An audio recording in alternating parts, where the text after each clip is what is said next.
Good morning प्यारे बच्चों, कैसे हैं आप लोग। उम्मीद करते हैं अच्छे होंगे, स्वस्थ होंगे और बहुत ही जबरदस्त तरीके से पढ़ाई कर रहे होंगे।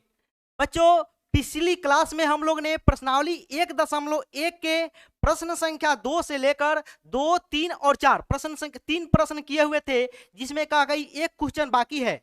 कौन सा क्वेश्चन? प्रश्न संख्या 5। आज की क्लास में हम लोग प्रश्न संख्या 5 को करने वाले हैं और प्रश्नावली 1.2 के लिए प्यारे बच्चों, प्रश्नावली 1.2 के लिए जितने भी कॉन्सेप्ट हैं उन सभी कॉन्सेप्ट को हम लोग सीखने वाले हैं। तो सबसे पहले आप लोग यह बता दीजिए, क्या आपको मेरी आवाज सही से पहुंच रही है या नहीं। अगर आपको मेरी आवाज सही से पहुंच रही है तो आप लोग कमेंट कर दीजिए, फटाफट से आप लोग कमेंट कर दीजिए। तो चलिए बच्चों, तब तक हम लोग जानते हैं टॉपर बैच के बारे में। 10th टॉपर बैच 2024 यह क्या है। इसके लिए देखिए बच्चों, अगर आपको टॉपर बनना है तो आपको तो सभी विषय की जबरदस्त पढ़ाई करनी पड़ेगी। इसके लिए क्या करना होगा? इसके लिए आपको प्ले स्टोर से टॉपर टारगेट बोर्ड का जो ऐप है उसे डाउनलोड करना पड़ेगा। वहां से आपको क्लास 10th के लिए जो टॉपर का कोर्स है उसे खरीदना पड़ेगा, परचेज करना पड़ेगा। उसका कीमत कितना है? 999 रुपया, लगभग 1000 रुपया। सभी बच्चों का जवाब आ रहा है यस सर, आपकी आवाज सही से पहुंच रही है। गुड मॉर्निंग सर, आप लोग को भी गुड मॉर्निंग। देखिए, और इसमें आपको क्या क्या बेनिफिट मिलने वाला है यह भी तो जान लीजिए। आपको डेली लाइव क्लास कराई जाएगी, जितने भी सब्जेक्ट है बेहतर टीचर के साथ डेली लाइव क्लास मिलेगा, वीडियो क्लास मिलेगा। जो वीडियो एक बार लाइव भी हो, अगर नहीं भी आप देख पाते हैं तो बाद में भी आप लोग देख सकते हैं, क्योंकि ऐप पे मौजूद रहेगा। अगर आप खरीदे रहेंगे इस कोर्स को तो डाउट क्लास मिलेगा, बिहार टॉपर का हैंड नोट भी मिलेगा। जो बच्चे इस साल बिहार टॉपर किए थे उनका हैंड नोट मिलने वाला है आपको, और स्टडी मटेरियल, सभी विषय के स्टडी मटेरियल मिलने वाले हैं, और वीकली टेस्ट का भी आयोजन किया जाएगा। तो चलिए बच्चों, क्या अभी तक मैं देख रहा हूं जितने बच्चे जुड़े हुए हैं सभी बच्चों ने वीडियो को लाइक नहीं किया है। इसलिए सबसे पहले आज आप लोग वीडियो की शुरुआत में ही इस वीडियो को लाइक कर दीजिए और ज्यादा से ज्यादा अपने दोस्तों तक शेयर कर दीजिए, ताकि आपके दोस्त लोग भी इस क्लास का लाभ ले सके, आपके दोस्त लोग भी आप ही की तरह मन से पढ़ सके। फटाफट से आप लोग इस वीडियो को लाइक कर दीजिए। सबसे पहले आप लोग वीडियो को लाइक कर दीजिए और ज्यादा से ज्यादा बच्चों तक इसको शेयर भी कर दीजिए फटाफट से। इसके बाद हम लोग अपनी क्लास को शुरू करेंगे। कहते हैं बच्चों, जिंदगी एक सफर है सुहाना, और जो मन से पढ़ेगा उसी का फिक्स है 2024 में टॉपर आना। तो आप लोग मन से पढ़िए, जिंदगी तो है ही सुहाना। आप लोग अपने माँ और पिताजी के साथ है, पूरे परिवार के साथ है, तो जिंदगी तो अच्छी खासी बीत रही होगी। लेकिन आपको अगर टॉपर बनना है तो मन से पढ़ना भी पड़ेगा। तो क्या बच्चों, आज की क्लास की शुरुआत की जाए। आप लोगों ने वीडियो को लाइक कर दिया, फटाफट से इस वीडियो को लाइक कर दीजिए, तब तो आपको लगेगा कि हाँ आपके टीचर आपको अच्छे पढ़ा रहे हैं। चलिए क्लास की शुरुआत करते हैं। सबसे पहले हम लोग यह देख लेते हैं बच्चों, सबसे पहले हम लोग यह देख लेते हैं, यह बताइए क्या यह मैं एक संख्या लिख रहा हूं उस संख्या के बारे में आपको बतानी है। जो प्रश्नावली 1.1 का जो लास्ट सवाल है इसी वीडियो में हम लोग किसी समय करेंगे, लेकिन आज ही की क्लास में उसको भी हम लोग करेंगे। उससे पहले थोड़ा कॉन्सेप्ट सीख लेते हैं। देखिए, यहां पे मैं लिख रहा हूं कौन सी संख्या? 12। कितना लिख रहा हूं बच्चों? 12। यह बताना है आपको यह किस किस संख्या से भाज्य है। यह किस किस संख्या से यह किस किस संख्या से भाज्य है बच्चों। क्या आप लोग को मेरी आवाज सही से पहुंच रही है बच्चों? यह किस किस संख्या से भाग है? तो आपको दिखेगा, आप बोलेंगे सर इसमें तो 1 से पूरा पूरा भाग लग जाएगा, क्योंकि देखिए एक सर 1 से भाग लगाएंगे तो 12 बार में जाएगा। इस 12 में सर 2 से भी पूरा पूरा भाग लग जाएगा। क्यों सर? 6 बार में। 12 में सर खुद 12 से भी पूरा पूरा भाग लग जाएगा। कितने बार में बच्चों? 1 बार में। क्या इतनी बात आप लोग को समझ में आ रही है? क्या इतनी बात आप लोग को समझ में आ रही है बच्चों? चलिए, उसी तरह अगर हम लोग इस 12 में, आप लोग सोचिए इस 12 में और किस संख्या से भाग लग सकता है। तो सर जी देखिए ना, इस 3 से भाग लगाएंगे ना तो 3 चौके 12, इस 3 से भी इसमें पूरा पूरा भाग लग जा रहा है। 12 में सर अगर 6 से पूरा पूरा भाग लगाएंगे तब वो पूरा पूरा भाग लग जाएगा। क्या इस 12 में 5 से भाग लगेगा पूरा पूरा? नहीं सर, पूरा पूरा भाग नहीं लगेगा, दशमलव में भाग लगेगा। और 12 से तो मैं लिख दिया हूं, तो यानी कि इस संख्या में 12 में खुद 12 से और 1 से तो भाग लग ही रहा है, 2 से भी पूरा पूरा भाग लग रहा है, 3 से भी और 6 से भी। तो अब हम लोग देख लेते हैं भाज्य संख्या का क्या परिभाषा है। आज संख्या का बच्चों का जवाब भी आ रहा है, जो भी बच्चे अटेंटिव होकर पढ़ रहे हैं उन सभी का जवाब भी आ रहा है, 1 2 3 4 6। देखिए भाज्य संख्या का डेफिनेशन क्या है, वैसी संख्या जिसमें एक और स्वयं को छोड़कर, एक का मतलब क्या है कि 1, और स्वयं मान के मैंने 12 लिखा था तो उस 12 में खुद 12 से भी पूरा पूरा भाग लग जा रहा था, लेकिन नहीं, एक और स्वयं को छोड़कर हमको देखना था। एक और स्वयं, इसको इसके बारे में बात नहीं करनी है, हम लोग को देखना है कि एक और स्वयं 12 को छोड़कर।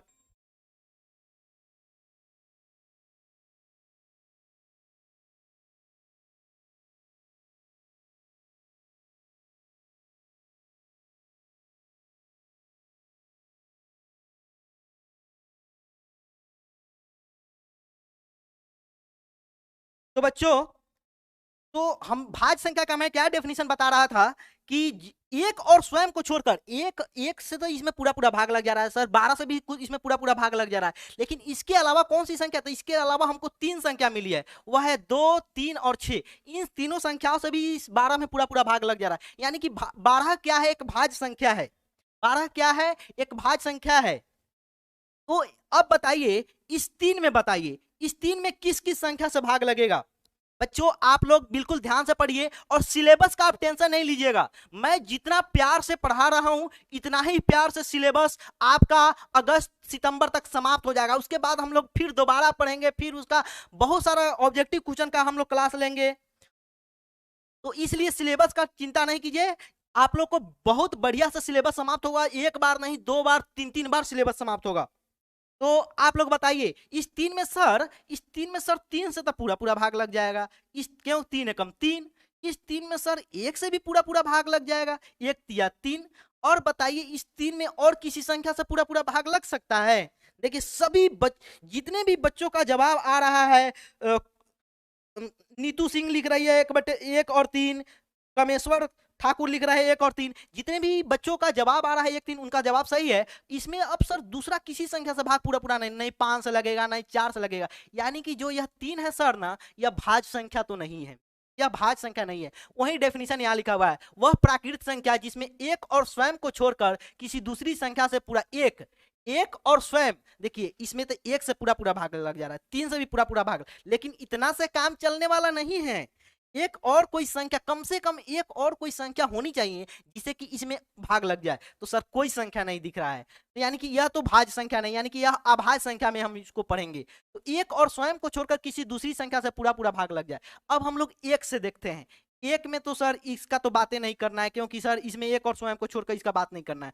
2 में बात करते हैं सर, 2 में तो खुद सर 2 से लग जाएगा। इस 2 में देखिए कभी भी आप भूल जाएंगे ना, मैं जो तरीका बता रहा हूं, अगर आप भूल गए एग्जाम में, भूल जाना स्वाभाविक है, भूल भी सकते हैं आप लोग, भूल जाए तो आप लोग इस तरह करके चेक कर सकते हैं, इस तरह करके आप चेक, तो सर इसमें तो 2 से पूरा पूरा, 1 से 2 से पूरा पूरा भाग लग गया, 1 से भी, इस 2 में सर किसी और संख्या से पूरा पूरा भाग नहीं लगने वाला, नहीं 3 से, ना 4 से, किसी संख्या से नहीं, यानी कि यह जो 2 है यह भी एक भाज्य संख्या नहीं है, यानी कि अभाज्य संख्या है। अब हम लोग खोज में आगे जब निकलेंगे तो देखेंगे 4, इस 4 में सर 1 से पूरा पूरा भाग लग जा रहा है, इस 4 में सर इसी तरह जब कभी भी आप लोग भविष्य में भी डेफिनेशन भूल जाए तो इस तरह चेक कर लीजिएगा। इस सर 4 में सर 4 से तो पूरा पूरा भाग, इस 4 में सर इस दोनों का तो हमको बातें नहीं करना है। इसके अलावा यह एक 2 है जिसे कि इसमें पूरा पूरा भाग लग जा रहा है, इसमें पूरा पूरा भाग लग जा रहा है, तो यानी कि यह जो 4 है यह सबसे छोटी भाज्य संख्या हुई, यानी कि भाज्य संख्या हुई। देखिए यहाँ पे लिखा हुआ है 4 है, 6 है, कितना लिखा हुआ है, 4 है, 6 है, और इस तरह 4 6 8 9। एक में तो हम लोग देखें, एक का तो बात ही नहीं करना है, 2 हम लोग देखें कि अभाज्य संख्या है, उसी तरह हम लोग 3 में अगर बात करें तो 3 में सर 1 और 3 के अलावा किसी संख्या से भाग नहीं लगेगा, पूरा पूरा भाग नहीं लगेगा। इसमें देखिए 4 से लगा के देखिए, 5 से, कोई संख्या से नहीं, यानी कि सर 3 भी नहीं होगा, 4 से हम लोग को बात शुरू करना पड़ेगा, हम लोग को क्या करना पड़ेगा, 4 से बात शुरू करना पड़ेगा। तो सर 4 तो क्या है, यह एक भाज्य संख्या है, उसके बाद 6 है, 8 है, 9 है, उसके बाद 9 एक भाज्य संख्या है, हाँ यह एक विषम संख्या है लेकिन भाज्य संख्या जरूर है, यह एक भाज्य संख्या, क्योंकि देखिए 9 में 1 से पूरा पूरा भाग लग जा रहा है, इस 9 में सर 9 से भी पूरा पूरा भाग लग जा रहा है, और इस 9 में देखिए एक और वह संख्या 3 जिससे कि इसमें पूरा पूरा भाग लग जा रहा है, इसमें पूरा पूरा भाग लग जा रहा है, यानी कि 9 क्या है, एक भाज्य संख्या है, 9 क्या है, एक भाज्य संख्या है। चलिए इसके बाद देखते हैं कौन सी भाज्य संख्या है। यह 10 भी एक भाज्य संख्या है, इसमें 2 से पूरा पूरा भाग लग जाएगा, 5 से पूरा पूरा भाग लग जाएगा। 11 क्या एक भाज्य संख्या है? नहीं, 12 एक भाज्य संख्या है। मैं लिख देता हूं, आप लोग ध्यान दीजिएगा। 12 एक भाज्य संख्या, 12 के बारे में तो मैंने बताया भी। 13 अभाज्य संख्या है, 14 एक भाज्य संख्या है, 15 एक भाज्य संख्या। 15 कैसे भाज्य संख्या है? इसमें 15 एक से तो भाग लग ही जाएगा, तीनों से पूरा पूरा भाग लग जाएगा, इसमें पांचों से पूरा पूरा भाग लग जाएगा, समझे? इसलिए 15 भी क्या है? एक भाज्य संख्या है। 15 भी एक भाज्य संख्या है।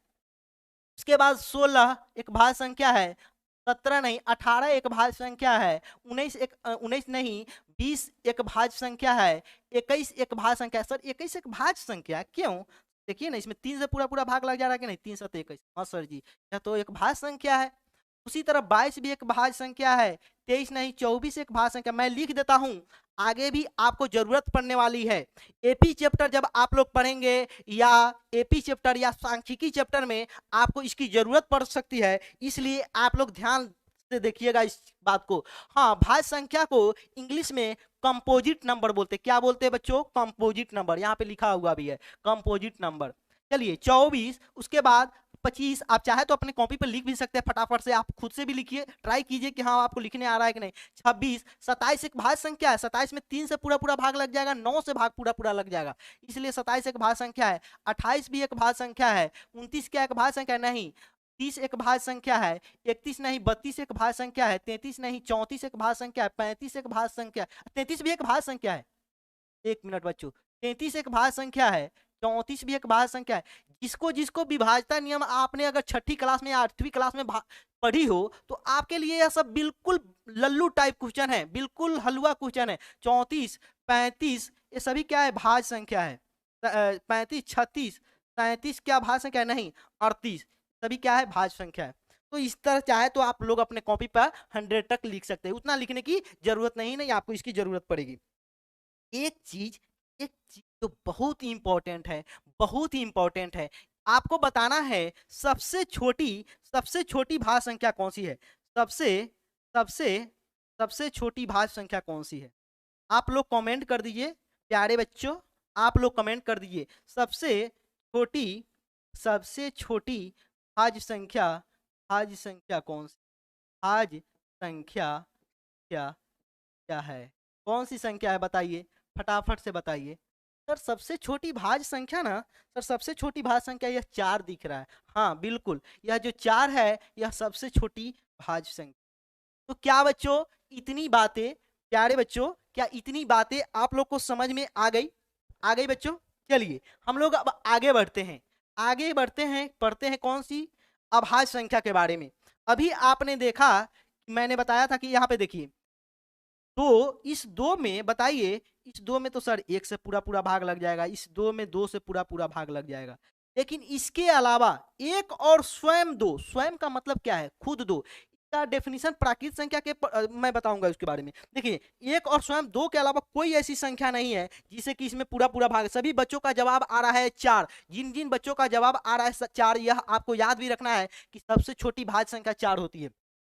सर जी इस 2 में तो 2 से पूरा पूरा भाग, लेकिन 2 में सर अब कौनो संख्या नहीं है, कौनहू संख्या नहीं है जिससे कि इसमें पूरा पूरा भाग लग जाए। क्या इतनी बात आपको समझ में आ रही है? नहीं सर, 2 में तो सर तीनों से नहीं भाग लगेगा, और ना ही इसमें 4 से भाग लगेगा नहीं लगेगा। तो यानी कि क्या है? 2 जो है एक अभाज्य संख्या है। इसी तरह आप लोग 3 में चेक करेंगे तो 3 में 1 और 3 के अलावा कोई ऐसी संख्या नहीं जिसे इसमें की पूरा पूरा भाग लगे। 4 से भी इसमें पूरा पूरा भाग नहीं लगेगा। यानी कि 3 क्या है? 3 प्यारे बच्चों, 3 जो है आपका एक अभाज्य संख्या है। उसी तरह 5, 7 आप लोग चेक करेंगे तो 5 में खुद 5 और 1 के अलावा किसी संख्या से भाग नहीं लगने वाला है। लगा के देखिए, कोई भी संख्या ऐसा आपको दिख रहा है नहीं, 6 से लगेगा ना, 7 से लगेगा ना, 8 से लगेगा, कोई भी संख्या से नहीं लगेगा। इससे बड़ी संख्या से तो सोचना ही नहीं है। इससे बड़ी संख्या से तो भाग लगाएंगे तो दशमलव में भाग लग जाएगा, लेकिन इससे छोटी संख्या से भी हम लोग सोचेंगे 2 से, तो सर 2 से तो इसमें पूरा पूरा भाग नहीं लगेगा, 1 से सफल रह जाएगा। 3 से तो सर 2 से सफल रह जाएगा। 4 से भाग लगाएंगे सर तो हमारा 4 एकम 4, 1 से सफल रह जाएगा। यानी कि 5 क्या है? एक अभाज्य संख्या है। तो मैं क्या करता हूं, अभाज्य संख्या का एक आपको लगभग 50 तक लिख देता हूं, आप लोग ध्यान दीजिएगा। 7, 8 नहीं, 9 नहीं, 10 नहीं, 11, 11 एक अभाज्य संख्या है, 12 नहीं, 13 एक अभाज्य संख्या है, 14 नहीं, 15 नहीं, 16 नहीं, 17, 17 एक अभाज्य संख्या है, 18 नहीं, 19 एक अभाज्य संख्या है, 20, 21 एक अभाज्य संख्या है, 22 नहीं, 23 एक अभाज्य संख्या है, 24, 25, 26, 27, 28, 29, 29 एक अभाज्य संख्या है, 30, 31 एक अभाज्य संख्या है, और 32 नहीं, 33 नहीं, 34 नहीं, 35 नहीं, 36 नहीं, 37 एक क्या है, अभाज्य संख्या है। इस तरह आपको स्पष्ट दिखना चाहिए कि कौन कौन सा अभाज्य संख्या है। एक बार आप लोग खुद से क्लास के बाद एक बार आप लोग खुद से लिखने का प्रयास कीजिएगा प्यारे बच्चों। देखिए यहाँ पे 37 तो एक अभाज्य संख्या है। क्या आप लोग का जवाब भी आ रहा है? सर बहुपद चैप्टर से शुरू, बहुपद चैप्टर हम लोग पढ़ेंगे, त्रिकोणमिति के बाद हम लोग पढ़ेंगे।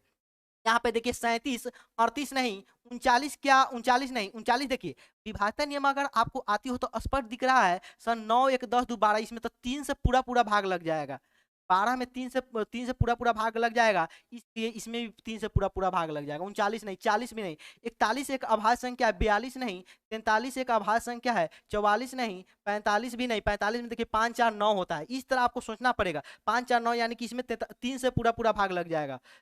45 46 47, 47 में एक अभाज्य संख्या है, 48 नहीं, 50, 49 एक अभाज्य संख्या नहीं, 49 तो भाज्य संख्या भाई, 7 सते 49, 7 सते क्या होता है 49, यानी कि 47 तक यह आपका अभाज्य संख्या। अब मेरे एक सवाल का आप लोग क्या देंगे? देंगे एक जवाब। यह बताइए सबसे छोटी अभाज्य संख्या कौन सी है? फटाफट से आप लोग बताइए सबसे छोटी अभाज्य संख्या कौन सी है? तो सर सबसे छोटी, सबसे, यहाँ पे मैं लिखा था कि नहीं, एक तो नहीं हुआ, नहीं लिख दिया था मैं। सबसे छोटी अभाज्य संख्या कौन सी है? सबसे छोटी अभाज्य संख्या है, छोटी से अभाज्य संख्या, फटाफट से बताइए। कितने बच्चों का जवाब आ चुका है? देखिए सभी बच्चों का जवाब आ रहा है। जिन जिन बच्चों का, मैं थोड़ा नाम भी बता देता हूँ। यहाँ पे देखिए विवेक कुमार मंडल लिख रहे हैं 2, विनय कुमार 2 लिख रहे हैं, सन्नू सिंह 2 लिख रहे हैं, नीतीश कुमार 2 लिख रहे हैं। देखिए आप में से कुछ बच्चों का कमेंट मैंने पढ़ा कल परसों वाले क्लास का कि सर आप मेरा कमेंट नहीं पढ़ते। देखिए मैं सबका कमेंट पढ़ता हूं, ऐसा एक भी बच्चा नहीं। एक नीरज नाम का लड़का था जिसका बहुत कमेंट आया था, मैं सबका कमेंट पढ़ता हूं। हाँ जी, मैं ज्यादा ध्यान देता हूं डाउट पे, जिनका डाउट कुछ होता है तो मैं उस पर ध्यान देता हूं। अगर मुझे डाउट दिख जाता है कमेंट में तो मैं उसका जरूर डाउट समस्या दूर करता हूं। या मैं जैसे इस क्लास समाप्त होगी मैं देखूंगा किन किन बच्चों को क्या डाउट आया है, लाइव चैट भी मैं देखूंगा और उसको मैं अगले क्लास में सोल्व करने का प्रयास करता हूं। जैसे मैंने देखा था कि एल्गोरिथम में कुछ बच्चों का डाउट था तो मैंने उसको सोल्व किया, उसी तरह मैंने कुछ बच्चे कमेंट लिखे हुए थे सर उदाहरण का सवाल कराइए, तो मैं उदाहरण का सवाल कराने ही वाला था, तो मैंने पिछली क्लास में उदाहरण के भी सवाल कराए थे। तो इस तरह आप लोग ऐसा ना सोचे कि मैं आपका कमेंट नहीं देखता हूं, सभी बच्चों का कमेंट देखता हूं, सभी बच्चों का कमेंट देखता हूं। जैसे अभी एक सर लिख रहे हैं, एक बच्चा लिख रहा है अमित यादव ऑफिशियल, सर मेरा कमेंट पढ़िए, मैं पढ़ दिया। इस तरह इसलिए आप नहीं सोचिए, मैं सबका कमेंट देखता हूं, मैं डाउट पर जा रहा हूं। हाँ चलिए, आपका जवाब होना चाहिए कितना? सर 2 सबसे छोटी अभाज्य संख्या है। सबसे छोटी अभाज्य संख्या कौन सी है? 2 है। अब बताइए एक चीज बताइए, मैंने तो यहाँ पे 2 से शुरू किया, यहाँ पे देखिए 2 3, उसके बाद 4 मैंने बताया कि यह एक भाज्य संख्या है, बताया है कि नहीं? 4 मैंने क्या बताया है सर? 4 आपने बताया है कि 4 क्या है? 4 एक भाज्य संख्या है। एक के बारे में मैंने कोई बात किया क्या? एक के बारे में मैं कोई बात क्या यह आपके ऑब्जेक्टिव में पूछ सकता है, या आप लोग अपने दोस्तों से भी पूछ सकते हो, बताओ एक क्या संख्या है, एक भाज्य है या अभाज्य है? तो आपका जवाब होना चाहिए, आपका जवाब होना चाहिए एक न भाज्य संख्या है, एक न भाज्य है और न अभाज्य है। यहाँ पे अगर भाज्य संख्या अभाज्य संख्या में अगर कुछ याद करना होता है तो मैं बच्चों को सबसे ज्यादा इसी बात पे फोकस करता हूँ कि आपको यह याद रखना है, यह तो बिल्कुल याद रखना है कि एक न तो भाज्य संख्या है और न अभाज्य संख्या है, और न अभाज्य है, और न अभाज्य है, और न अभाज्य संख्या। समझ में आ गया इतनी बात प्यारे बच्चों? न अभाज्य संख्या, इतनी बात आप लोग को समझ, बहुत सारे बच्चों का जवाब आ रहा है नन। नन का मतलब होता है कोई नहीं। चलिए, एक ना तो भाज्य है ना अभाज्य है। इसके बाद बच्चों, इसके बाद हम लोग देखते हैं एक कॉन्सेप्ट होता है, और यहाँ पे देखिए डेफिनेशन के बारे में मैंने लिखा, वह प्राकृत संख्या जिसमें एक और स्वयं को छोड़कर किसी दूसरे संख्या से पूरा पूरा भाग ना लगे। तो वही तो था, तीन में तो एक से भाग लग रहा था, इस तीन में तीन से भी भाग लग रहा था, लेकिन इस तीन में और किसी संख्या से भाग नहीं लग रहा था। तो आप बोलेंगे सर यहाँ पे प्राकृत संख्या लिखा हुआ है, तो आप धनात्मक संख्याओं के बारे में ही पढ़ रहे हैं, इसलिए यहाँ पे प्राकृत संख्या लिखा हुआ है। एक तो प्राकृत संख्या है कि नहीं, तो प्राकृत संख्या या हम लोग आसानी से याद रखने के लिए इस तरह बोल सकते कि वैसी संख्या जिसमें एक और स्वयं को छोड़कर किसी अन्य संख्या से पूरा पूरा भाग न लगे, तो उसे क्या बोलते हैं, उन्हें अभाज्य संख्या बोलते हैं, इंग्लिश में इसे प्राइम नंबर बोलते हैं। चलिए इसके बाद हम लोग एक कॉन्सेप्ट सीखते हैं सअभाज्य संख्या का। सअभाज्य संख्या क्या होती है, देखिए कहीं कहीं पे डेफिनेशन पे ध्यान दीजिएगा, वैसी दो संख्याएं जिनका HCF एक हो।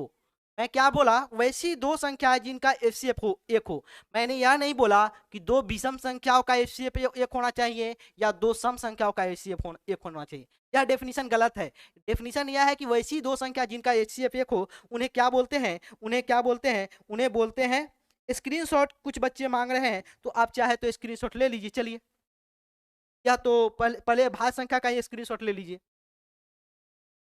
ठीक है, ले लीजिएगा आप लोग। उसके बाद अभाज्य संख्या का स्क्रीनशॉट ले सकते हैं आप लोग। चलिए अब हम लोग जो सअभाज्य संख्या पढ़ रहे हैं इस पे ध्यान दीजिए मेरे बात पे। वैसी दो संख्या सम और विषम संख्या से मतलब नहीं है, या कुछ भाज्य अभाज्य से मतलब नहीं, वैसी दो संख्या जिनका HCF एक हो वह उसे क्या बोलते हैं, सअभाज्य संख्या बोलते हैं। इंग्लिश में उसे को प्राइम नंबर बोलते हैं। क्या बोलते हैं बच्चों, को प्राइम नंबर। चलिए यहाँ पे देखिए, मैं यहाँ पे लिखता हूँ एक संख्या 2 है और यहाँ पे एक संख्या मैं 5 लिखता हूँ। अभी अभी आप लोग को मैंने यूक्लिड विभाजन परिमेय के समय बताया था कि भाग विधि से कैसे HCF निकाला जाता है। तो इसमें देखिए 2 और 5, इसमें देखें कौन बड़ी है, तो 5 बड़ी है, तो 5 में इसमें भाग लगाएंगे। 2 दूनी सर 4 घटा बच्चा 1 यानी 1, और इसमें इसके बाद क्या करेंगे, एक बार और भाग लगाएंगे इस 1 से। अब इस 2 भाजक जो बचा हुआ है इसमें भाग लगाएंगे, तो सर 2 एकम 1 2 ना 2, यानी कि शेषफल कितना है जी। अब जो यह 1 है यही तो HCF है, HCF कितना हुआ 1। तो इस तरह आप लोग को देखना है कि किन किन संख्याओं का HCF, किन किन संख्याओं का HCF, किन दो संख्याओं का HCF 1 होगा, समझ जाना क्या है वह सअभाज्य संख्या। तो मैं इसको रहने देता हूं, इसको खत्म नहीं करता हूं, HCF 1 है। तो आप लोग उदाहरण में लिख सकते हैं, जैसे यहाँ पे उदाहरण में लिखा हुआ है 8 15। 8 15 का आप करके देख लीजिए ना सर। 8 एकम 8 बचा कितना, 9 10 7 बचा, 7 में फिर 8 में फिर इस 8 में 7 से भाग लगाएंगे, तो 7 एकम 7 कितना बचा 1, इस 1 से फिर 7 में भाग लगाएंगे, 1 7 7। इतना तो अब आप लोग को पता चल चुका है। तो ये 8 15 उसी तरह हम लोग पेयर बना सकते हैं, 1 1 2 का भी पेयर बना सकते हैं, 1 2 का भी पेयर बना सकते हैं। इसी तरह हम लोग 3 और 5 का पेयर बना सकते हैं, 2 और 3, 2 और 3, इसमें 2 और 3 का भी पेयर बना सकते हैं। ये सभी क्या है, ये सभी सअभाज्य संख्या है, ये सभी क्या है, सअभाज्य संख्या है। 1 2 का HCF निकालिएगा तो आपका 1 आएगा, 3 5 का 2 3 का। क्या आप लोग को इतनी बातें बच्चों, भाज्य संख्या अभाज्य संख्या, इनका जरूरत आपको प्रश्नावली 1.2 में पढ़ने वाला है, इसलिए मैंने यहाँ पे पढ़ाया। अब आपको और समझने में भी मजा आएगा। और सअभाज्य संख्या की जरूरत आपको प्रश्नावली 1.3 में पड़ेगा, जब हम लोग सिद्ध कर रहे होंगे कि √3 एक अपरिमेय संख्या है, या अपरिमेय संख्या को आगे की चैप्टर में भी जरूरत पड़ेगा। तो इस बात को यहीं पे खत्म करते हैं, और हम लोग अब क्या करते हैं, जरा 1 मिनट रुक जाए बच्चे, आप लोग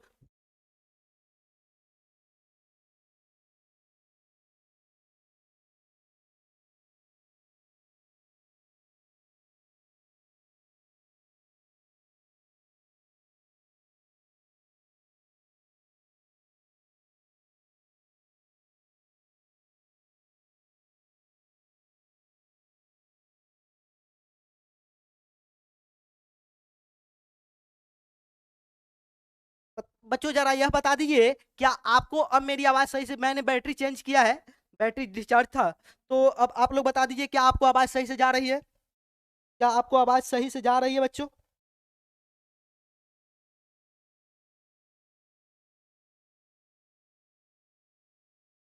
स्क्रीनशॉट लेना चाहे तो आप लोग स्क्रीनशॉट ले सकते हैं फटाफट से। चलिए अब हम लोग कंसेप्ट सीखते हैं।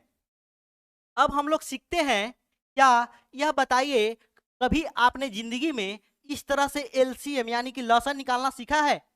कभी आप लोग इस तरह से लसन निकालना सीखा है? तो सर इस तरह तो हम लोग कैसे लघुत्तम निकालते थे, 2 चौके 8, 2 तिया 6, 2 दूनी 4। देखते थे कि कम से कम 2 संख्या में भाग लगना चाहिए, फिर देखते थे 2 दूनी 4, 3 का 3, 2 एकम 2, इस तरह करते थे। तो इसका लघुत्तम आता था 2 गुने 2 गुने 2 गुने 3। जिनको नहीं आता लघुत्तम सीख भी ले। चलिए, 2 दूनी 4, 4 दूनी 8, 8 3 24। ठीक, तो इसका लघुत्तम अगर निकालने के लिए बोला जाए तो कितना होगा? सभी बच्चों का जवाब आ रहा है यस सर। ठीक है, मैंने बैटरी चेंज कर रहा था इसलिए आपसे पूछ लिया। चलिए, इसका तो लघुत्तम हुआ। लेकिन अब बताइए, अब आप आभाज्य संख्या के बारे में जान चुके हैं। आपको क्या करना है? आपको मुझे बताना है 12 का अभाज्य गुणनखंड क्या होगा। तो कैसे करेंगे आप लोग पहले सीख लीजिए, कैसे करेंगे या आप लोग पहले सीख लीजिए। तो सर क्या करेंगे, इसमें देखेंगे कौन सी सबसे छोटी अभाज्य संख्या से भाग लगा के देंगे। तो सर 2 सबसे छोटी अभाज्य संख्या, इसमें तो 2 छक 12, पूरा पूरा भाग लग गया। फिर इसमें देखेंगे 2 से पूरा पूरा भाग लगता है कि नहीं, लग गया। यानी कि अब तो इस 3 में 3 क्या है, 3 एक अभाज्य संख्या, 3 एक अभाज्य संख्या है। इस 3 में अब किसी दूसरे संख्या से भाग नहीं लगने वाला है, तो इसको इसी तरह छोड़ देंगे। ठीक, अब इसका अगर आपसे अभाज्य गुणनखंड पूछा जाए, अभाज्य गुणनखंड, अभाज्य अभाज्य अभाज्य गुणनखंड, गुणनखंड निकालना सीखे, निकालना निकालना सीखे। तो कैसे निकालते हैं? इसी तरह किसी अभाज्य संख्या से भाज्य संख्या में भाग, किसी भी भाज्य संख्या में मान गए या 15 एक भाज्य संख्या है, तो इसमें किसी भी अभाज्य संख्या से भी भाग लग सकता है। देखिए 3 तो एक अभाज्य संख्या है, लेकिन 3 × 5 = 15, तो अभाज्य संख्या से भाग लगा के देखना है। तो सर 12 का अभाज्य गुणनखंड ना 2 गुने 3 होगा। क्यों? इसको गुना करके देख लीजिए, 2 दूनी 4 और 4 तिहाई 12, 12 आ गया कि नहीं? यही तो 12 यहाँ पे लिखा हुआ है, यही 12 तो यहाँ पे लिखा हुआ है ना। इसी चीज को आप लोग ऐसे भी लिख सकते हैं, इसी चीज को आप लोग ऐसे भी लिख सकते हैं। 2 कितनी बार आया है? सर 2 बार आया, तो 2 पे पावर 2 लिख दीजिए और इसके साथ 3। यह हुआ इसका अभाज्य गुणनखंड। समझे बच्चे? क्या अगर आप लोग जितने भी बच्चे अभी तक इस वीडियो को लाइक नहीं किए हैं, तो आप लोग कृपया अपने धर्मेंद्र सर के लिए इस वीडियो को लाइक कर दीजिए। अगर जो बच्चे अभी तक इस वीडियो को लाइक नहीं किए हैं, यह बताइए, अगर आपके सर के वीडियो में लाइक कम रहेगा तो यह आपके सर की बदनामी होगी कि नहीं? तो इसलिए सबसे पहले आप अपने सर के लिए इस वीडियो को लाइक कर दीजिए और अपने दोस्तों तक भी शेयर, कम से कम व्हाट्सएप के जो स्टेटस होते हैं उसमें शेयर कर दीजिए, ताकि आपके दोस्त लोग भी पढ़ सके। बच्चों का जवाब भी आ रहा है। चलिए, अब आपको मैं एक सवाल जो पूछता हूं, आ जाइए, इसको पेज को चेंज कर लेते हैं। जिनको अगर इतना भी नहीं समझ में आता तो आप चाहे तो स्क्रीनशॉट ले सकते हैं। अब देखिए, अंकगणित का मूलभूत प्रमेय क्या है? इसे इंग्लिश में फंडामेंटल थ्योरम ऑफ मैथमेटिक्स भी बोला जाता है, शायद लिखा भी होगा, लिखा हुआ है फंडामेंटल थ्योरम ऑफ अरिथमेटिक्स, अंकगणित का, या मैथमेटिक्स भी बोल सकते हैं। चलिए सर, यह क्या है अंकगणित का मूलभूत प्रमेय? तो बहुत डरावना डरावना सा लग रहा है। देखिए बहुत ही आसान बात है। यह बताइए, सभी भाज्य संख्या में आपको पता है कि अभाज्य संख्या से भी भाग लग सकता है, भाज्य संख्या से भी भाग लग सकता है, लेकिन हमको क्या करना है? अभाज्य संख्या से भाग लगाना है। तो वैसी भाज्य संख्या है जिनमें किसी भी अभाज्य संख्या से भाग लग जाए, या इसको ऐसे भी हम लोग बोल सकते हैं, सभी भाज्य संख्याओं में अभाज्य संख्याओं के गुणनफल के रूप में अद्वितीय रूप से में, अद्वितीय का मतलब क्या होता है? देखिए, आप धरती पे बिल्कुल अद्वितीय आदमी हैं, यानी कि धरती पर बिल्कुल यूनिक पीस है, अकेला पीस है। तो सभी भाज्य संख्याओं को अभाज्य संख्याओं के गुणनफल के रूप में अद्वितीय रूप से व्यक्त किया जा सकता है, यानी कि एक ही रूप में व्यक्त किया जा सकता है। इसे ही अंकगणित का मूलभूत प्रमेय बोलते हैं। देखिए यहाँ पे लिखा हुआ था, प्रत्येक भाज्य संख्या को अभाज्य संख्याओं के गुणनफल के रूप में, प्रत्येक भाज्य संख्या को, किस भाज्य संख्या में ही तो भाज्य संख्या में तो किसी अन्य संख्या से भाग लग सकता है, अभाज्य संख्याओं के गुणनफल के रूप में केवल एक ही रूप में व्यक्त किया जा सकता है, गुणनखंडों के क्रम को छोड़। जरा हम लोग इस बात पे ध्यान दे लेते हैं। क्या बताइए, 2 क्या है? एक अभाज्य संख्या है। इस 2 क्या है? एक अभाज्य संख्या है। या 3 क्या है? एक अभाज्य संख्या है। बिल्कुल, इतना तो बात आपको पता है। तो इस 12 एक भाज्य संख्या को अभाज्य संख्याओं के गुणनफल के रूप में व्यक्त कर दिया गया। इसको इस तरह भी लिख दे तो कोई दिक्कत है? 3 गुना 2 गुना 2, कोनो दिक्कत नहीं है, सब तो अभाज्य संख्या है। तो वही लिखा हुआ है गुणनखंडों के क्रम को छोड़कर। चलिए, अब आप लोग मुझे जरा इसका अभाज्य गुणनखंड करके बताइए। फटाफट से आप लोग कीजिए, फटाफट से आप लोग कीजिए। थैंक यू सर, बच्चे लिख रहे हैं।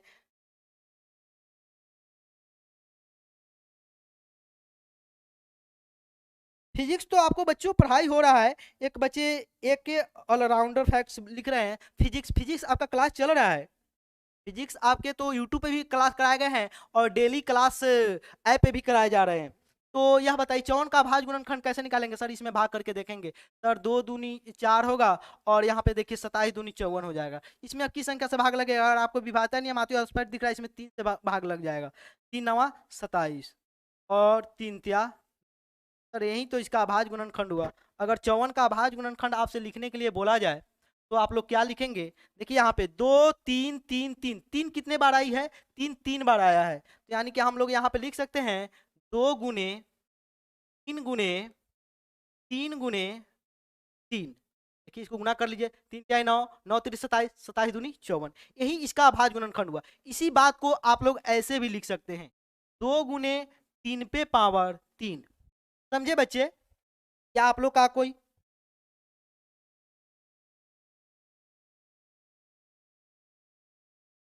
हाँ बच्चों का जवाब भी आ रहा है 2 गुने 3 गुने 3। जिन भी प्यारे बच्चों का जवाब इतना है उनका का जो आंसर है बिल्कुल सही है। उनका आंसर सही है। अब आप लोग से मैं एक सवाल करता हूं, उसका जरा आपको बना के दिखाना है। फटाफट से इसका अगर सोच लिए तो आप लोग को मैं जो बोला हूं उसका बताना है। देखिए यहाँ पे मैं लिख रहा हूं 32760। अगर अभी आपके पास रफ का कॉपी है तो फटाफट से इस सवाल को कीजिए। फटाफट से आप लोग इस सवाल को कीजिए। एक आसान सा सवाल है, इसका अभाज्य गुणनखंड आपको बताना है कैसे। तब तक आप लोग बनाइए और मैं यहाँ पे भी सोल्व कर दे रहा हूँ इसको। देखिए यहाँ पे इसमें सर स्पष्ट दिख रहा है 2 से पूरा पूरा भाग लग जाएगा। जो भी बच्चे चाहे तो अभी आप अपने नोटबुक पे बना सकते हैं। सर 2 एकम 2 6 दूनी 12 दूनी 6 और बचा एक पर 6 16 8 दूनी 16 जीरो। इतने बड़े बड़े अभाज्य गुणनखंड आपके बुक में दिए गए हैं, इसलिए आपकी प्रैक्टिस बिल्कुल भरपूर होनी चाहिए और मैं इसलिए ज्यादा से ज्यादा क्वेश्चन करा रहा हूँ। तो बच्चे यहाँ पे देख लीजिए 2 अट्ठे 16 सर, 2 एकम 2 और यहाँ पे बचा एक पाँच 18 9 दूनी 18 और जीरो। यहाँ पे 2 से भाग करेंगे तो 2 चौके 8 बचा एक, यहाँ पे 2 अंक संख्या उतरेगी तो जीरो यहाँ पे पड़ जाएगा। 2 नवा 18 और 2 पचे 10। अब बताइए इसमें तो 3 से भी लग सकता है। हाँ 3 से ही करके देख लेते हैं, लेकिन स्पष्ट दिख रहा था 5 से, था 5 से भी हम लोग लगा सकते थे। यहाँ पे देखिए 3 एकम 3 बचा कितना, एक पर 0 10 3 त्याई 9 और बचा एक पर 9 19 3 छक 18 और एक पर 5 15 3 पचे 15।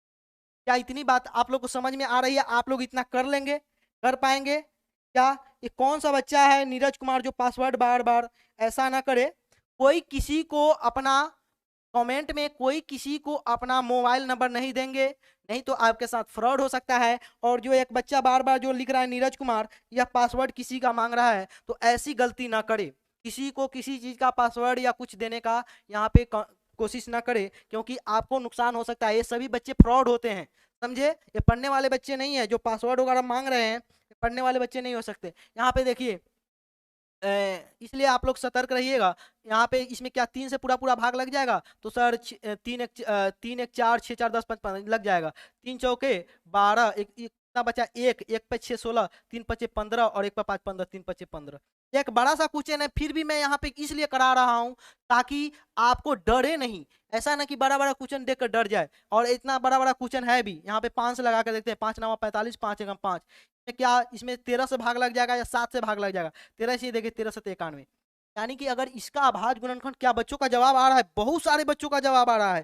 सर मेरा नाम ले, रोशन कुमार रोशन कुमार नहीं, स्पिरिचुअल सोल लिख रहे हैं। सर मेरा नाम ले, रोशन कुमार जी का आ रहा है जी गुरु।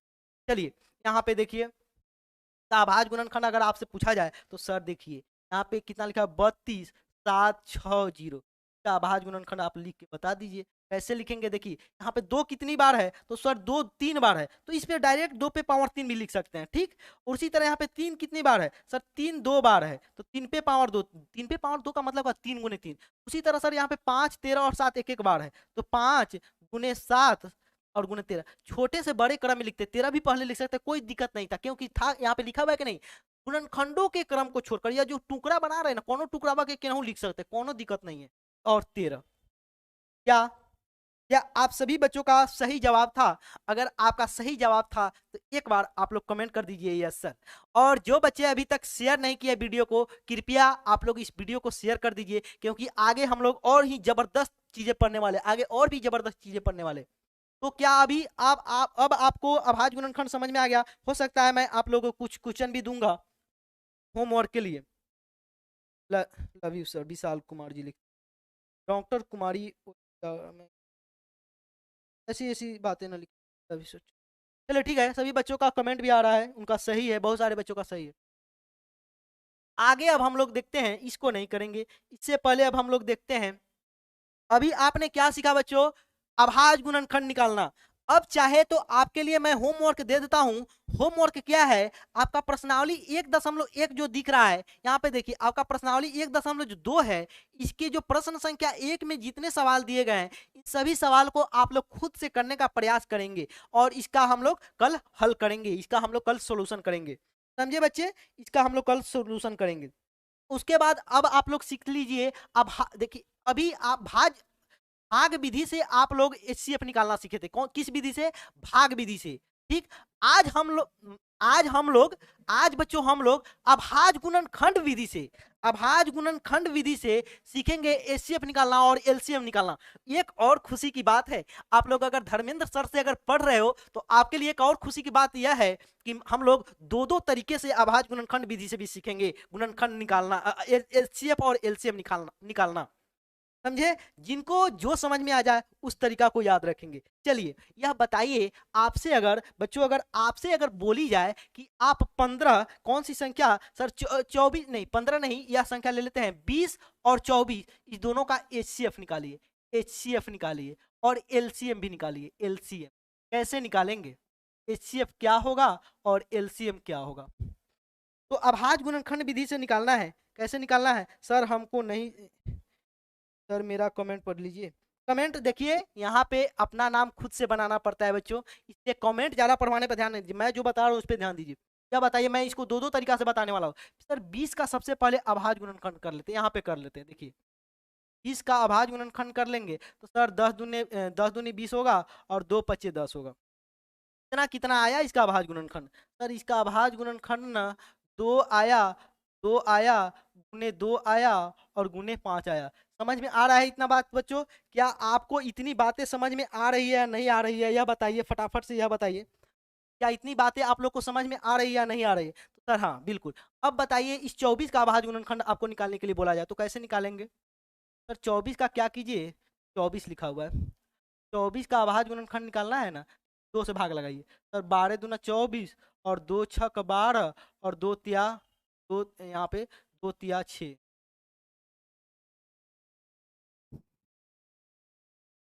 नहीं होगा बच्चों, 12 6 और 2 तिया 6, यानी कि इतना देख लीजिए।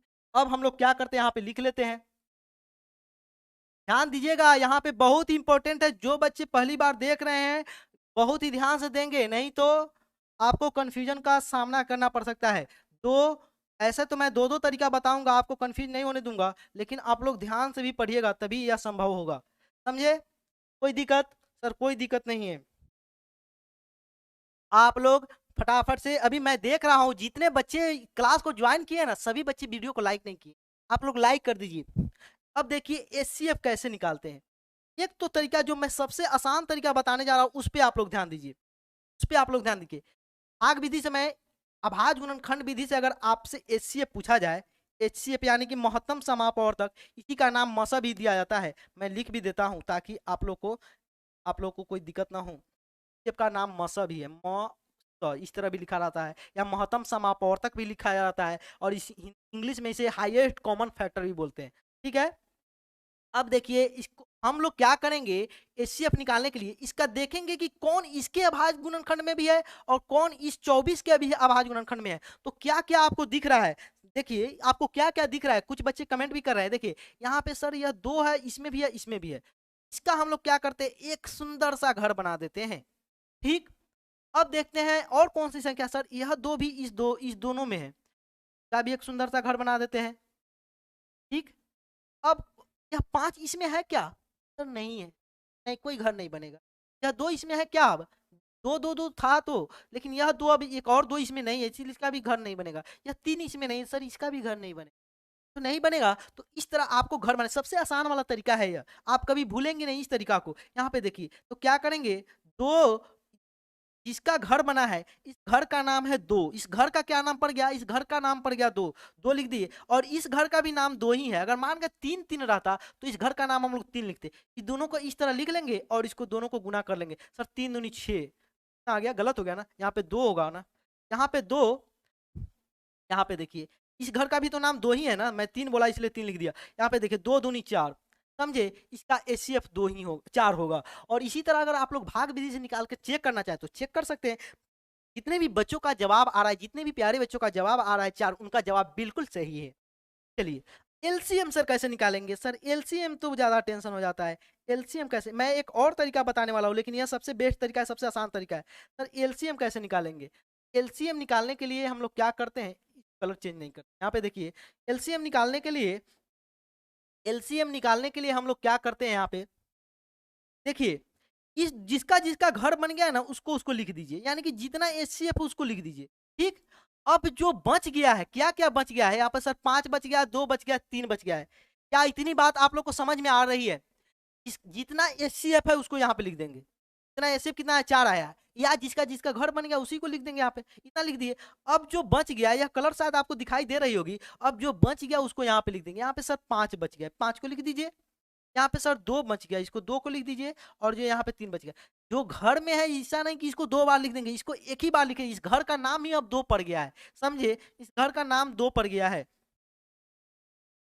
और इस घर का तो इसको एक एक बार ही लिखना है, बाकी सबको लिख देना है इस तरह। तो यह हुआ आपका एचसीएफ। एलसीएम इसको गुना कर लेते हैं, कैसे गुना करेंगे सर, दो दूनी चार और पाँच चौक 20, 20 दूनी 40 और 40 त्या कितना होता है, 40 त्या 4 ते 12 120। क्या इतना जवाब आप लोग का आ रहा है या नहीं आ रहा है, फटाफट से बताइए, क्या इतना जवाब आप लोग का आ रहा है या नहीं आ रहा है। आप लोग चाहे तो इसका स्क्रीनशॉट ले सकते हैं, जो बच्चे बच्चे पहली बार देख रहे हैं इसका स्क्रीनशॉट ले सकते हैं, क्योंकि आपको समझने में बहुत सुविधा मिलेगी। एक और तरीका मैं बताता हूं जो कि प्रॉपर तरीका है, बुक का तरीका है। वह तरीका क्या है, वह तरीका क्या है, देखिए यहाँ पे वह तरीका है कि यहाँ पे मैं लिख देता हूं, क्या आगे बढ़ जाऊं, यहीं पे देखिए,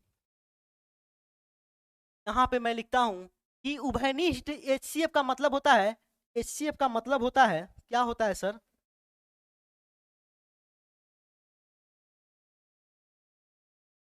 उभयनिष्ठ एचसीएफ अगर आपसे बोला जाए, जो प्रॉपर तरीका है बुक का तरीका उसको देखिए, उभयनिष्ठ, उभयनिष्ठ, उभयनिष्ठ का मतलब क्या होता है, कॉमन, जो दोनों में हो। उभयनिष्ठ अभाज्य, अभाज्य, अभाज्य गुणन खंडों के, गुणन खंडों को आप लोग लिख भी लीजिएगा, एक अच्छा तरीका है, गुणन खंडों के न्यूनतम घात का गुणनफल, न्यूनतम, न्यूनतम घात का गुणनफल। ठीक है बच्चों, अभी आपको इसमें कुछ भी समझ में नहीं आया होगा, मैं समझाऊंगा, थोड़ी आप लोग पेशेंस से देखिए। एलसीएम का क्या मतलब होता है, एलसीएम लोएस्ट कॉमन मल्टीपल इसका इंग्लिश होता है, इसका जो डेफिनेशन है वह है अभाज्य गुणनखंडों के अधिकतम घात का गुणनफल। अभाज्य, अभाज्य गुणनखंडों, गुणन, अभाज्य गुणनखंडों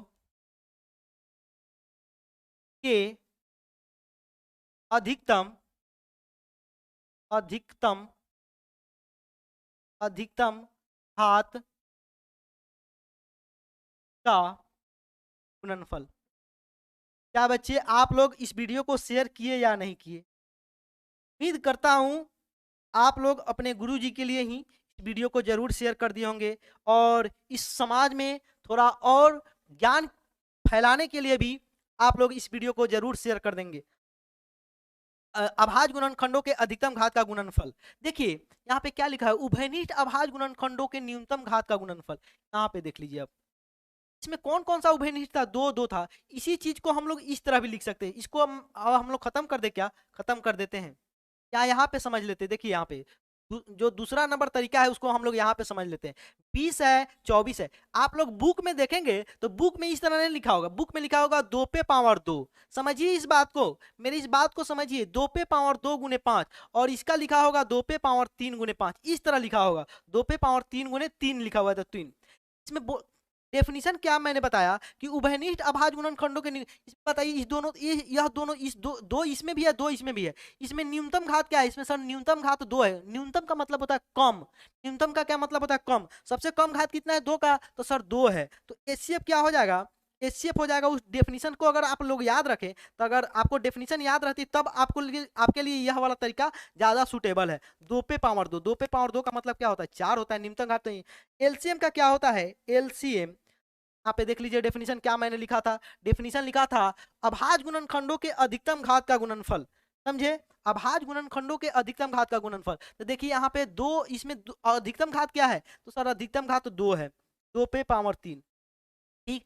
इस 5 में बताइए, 5 तो इसमें नहीं है, लेकिन यह 5 इसमें ही है, तो इसका घात 1 है। अगर मान गए इसमें चाहे तो हम लोग 5 ऐड कर सकते हैं। कैसे ऐड कर सकते हैं? 5 पे पावर 0 लिख देंगे। या बताइए किसी संख्या पे अगर पावर 0 लिख दिया जाए, 3 पे पावर अगर 0 लिख दिया जाए, इसका मतलब क्या होता है? 1 होता है। समझे? वही लिख सकते हैं। तो इसको मैं यहाँ से ऐसे डिलीट कर देता हूँ। यह आपके, अब देखिए, तो यह दो, इसमें तो अधिकतम घात 3 था, इसका घात 5 पे पावर 5 ही रहेगा, 5 पे पावर 1 ही रहेगा और 3 रहेगा। अगर इसका हम लोग एलसीएम निकालने चले, इसका एलसीएम निकालने चले तो कितना आएगा? आप लोग बताइए। सर इसका एलसीएम आएगा ना, 2 पे पावर 3 को 3 बार गुना करते, 2 का 2, 2 2 दूना 4, 4 दूना 8, 8 गुने 5 गुने 3, इस सबका गुना करेंगे तो कितना आएगा? 8 पचे 40, 40 तिया 40 तिया 4 ते 12, 120। सर 120 क्या आपको यह दिखाई दे रहा है? 120। तो देखिए यहाँ पे भी एचसीएफ 4 आया और यहाँ पे भी एचसीएफ 120 आया, या एलसीएम 120 यहाँ पे भी आया, यहाँ पे आया। तो यह आपका दूसरा तरीका था, मेथड मेथड मेथड सेकेंड। यह जो है यही, लेकिन आपका बुक का मेथड यही है, मेथड सेकेंड, और यह मेथड फर्स्ट था। फर्स्ट मेथड मतलब तरीका, और यह आपका फर्स्ट तरीका था। तरीका ही लिख देता हूँ, तरीका पहला। तो आपको जो अच्छा लगे उस तरीका से। बहुत सारे प्यारे बच्चों का कमेंट आ रहा है 120 का, जिनका भी कमेंट आ रहा है 120 वे उनका सही आंसर है। चलिए अब हम लोग क्या करते हैं, यह जो तरीका था, आप लोग चाहे बच्चों तो और सा भी और कुछ भी एचसीएफ भी आप लोग निकाल सकते हैं। कौन कौन सा? जैसे यहाँ पे मैं एक और ले लेता हूँ, आप लोग का थोड़ा कमेंट भी देख लेता हूँ क्या है। फटाफट से आप लोग चाहे तो कमेंट भी कर सकते हैं। अब एक और एग्जाम्पल हम लोग देख लेते हैं। देखिए बच्चों, 336 336 और 56, इसका निकालना हो तो कैसे करेंगे? देखिए ध्यान से देखिएगा, ये इसी एक एग्जाम्पल से आप लोग समझ जाएंगे। एक इसी, आप लोग वीडियो को शेयर कर दीजिए, वीडियो को लाइक कर दीजिए। इसका अभाज्य गुणनखंड सबसे पहले निकालेंगे एचसीएफ एलसीएम निकालने के लिए। सर 2 से लग कीजिए ना, 2 दूनी 4 और बचा कितना? 1 पर 6 16, 28 दूना 56। यहाँ पे देखिए 2 एकम 2, 4 दूनी 8, 2 सते 14। इतना फास्ट ही आपको सोचना है। यहाँ पे देखिए सर, इसमें तो 2 से स्पष्ट दिख रहा है, 2 एकम 2, यहाँ पे बचा 1 पे 13, 6 दूनी 12 और 1 पे 6 16, 8 दूनी 16। इस तरह आप लोग को सोच सोच के बनाना है। 8 दूनी 16, 4 दूनी 8। अभाज्य गुणनखंड तो अब उम्मीद करते सभी बच्चे निकालना सीख गए होंगे। 2 चौके, मैं एक बड़ा सा क्वेश्चन करवाया भी है। 42, यहाँ पे कितना हुआ? 2 दूनी 4, 2 एकम 2, और इसमें देखिए भाग लगेगा नहीं किसी संख्या से? लग जाएगा सर, 3 सत्ते 21 लग जाएगा। इस एग्जाम्पल के बाद आप लोग को बिल्कुल एचसीएफ एलसीएम क्लियर हो जाएगा। अब देखिए, अगर आपसे बोला जाए एचसीएफ निकालने के लिए इसका क्या निकालना है, 336 और जो 56 है, इसका आपको एचसीएफ भी निकालना है और एलसीएम भी निकालना है। समझिए बच्चे, इतना बात आपको समझ में आ रही है? तो बिल्कुल सर। अब इसका हम लोग क्या करते हैं, अभाज्य गुणनखंड लिख लेते हैं, जितना जितना आया है, इतना आया है इसका, और इसका भी लिख लेते हैं, 56 का भी। थोड़ा और इसको इधर लिखते हैं, तो 36 है और यहाँ पे 56 है।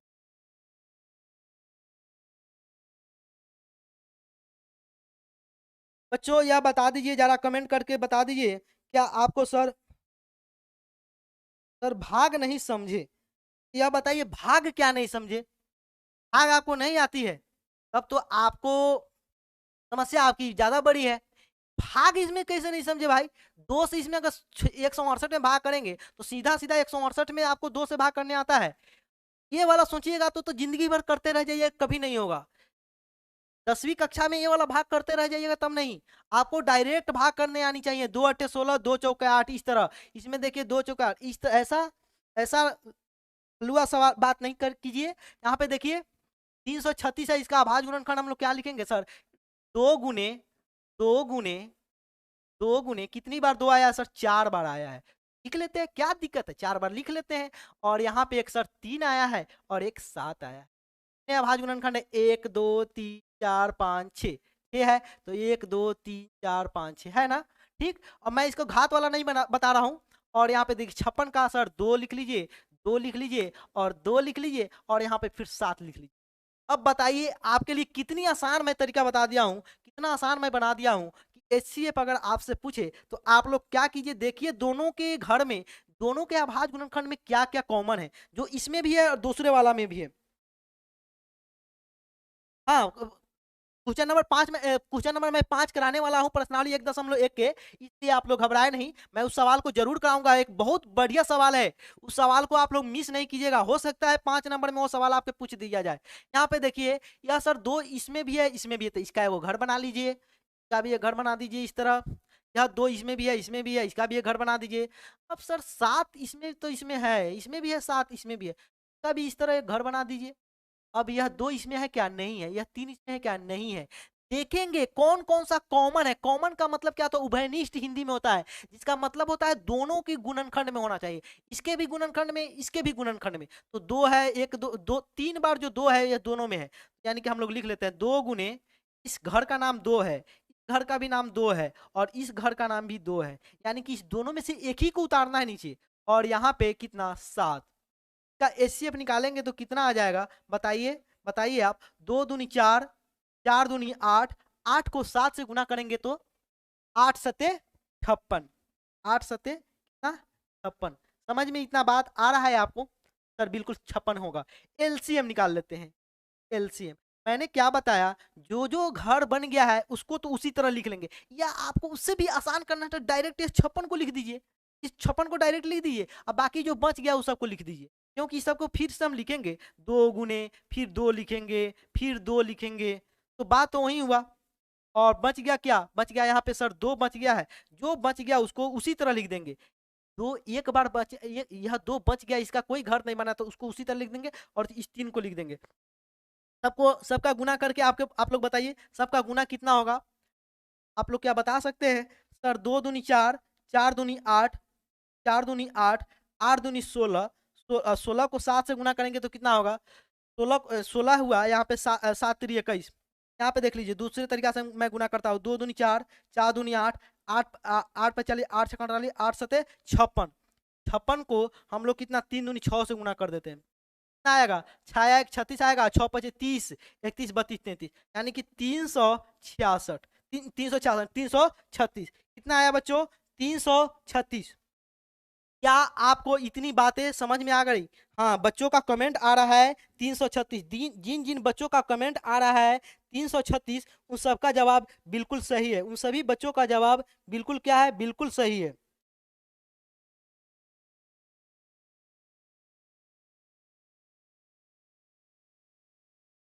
तो क्या बच्चों आगे बढ़ा जाए? अब आप लोग का काम है, अब आप लोग का काम है सर, आई एम राइट, ठीक है।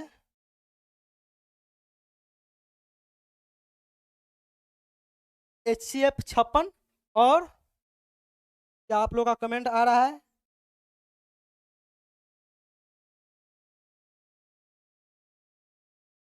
हाँ चलिए, क्या इतनी बात, यह आपका फर्स्ट तरीका था। इसी तरीका से हम लोग सभी सवाल को करेंगे, इसी तरीका से हम लोग सभी सवाल को करेंगे, समझे? जो सबसे आसान तरीका है, इसी तरह यह तरीका सबको समझ में आ जाने वाला है। इसलिए घात वाला, जो न्यूनतम घात वाला तरीका है, उससे हम लोग इस सवाल को नहीं करेंगे, ज्यादातर सवाल हम लोग इसी तरीके से करेंगे। दोनों तरीका सेम ही है। चाहे देखिए ना, यहाँ पे 2 पे पावर 3 आएगा कॉमन, देखिए यहाँ पे।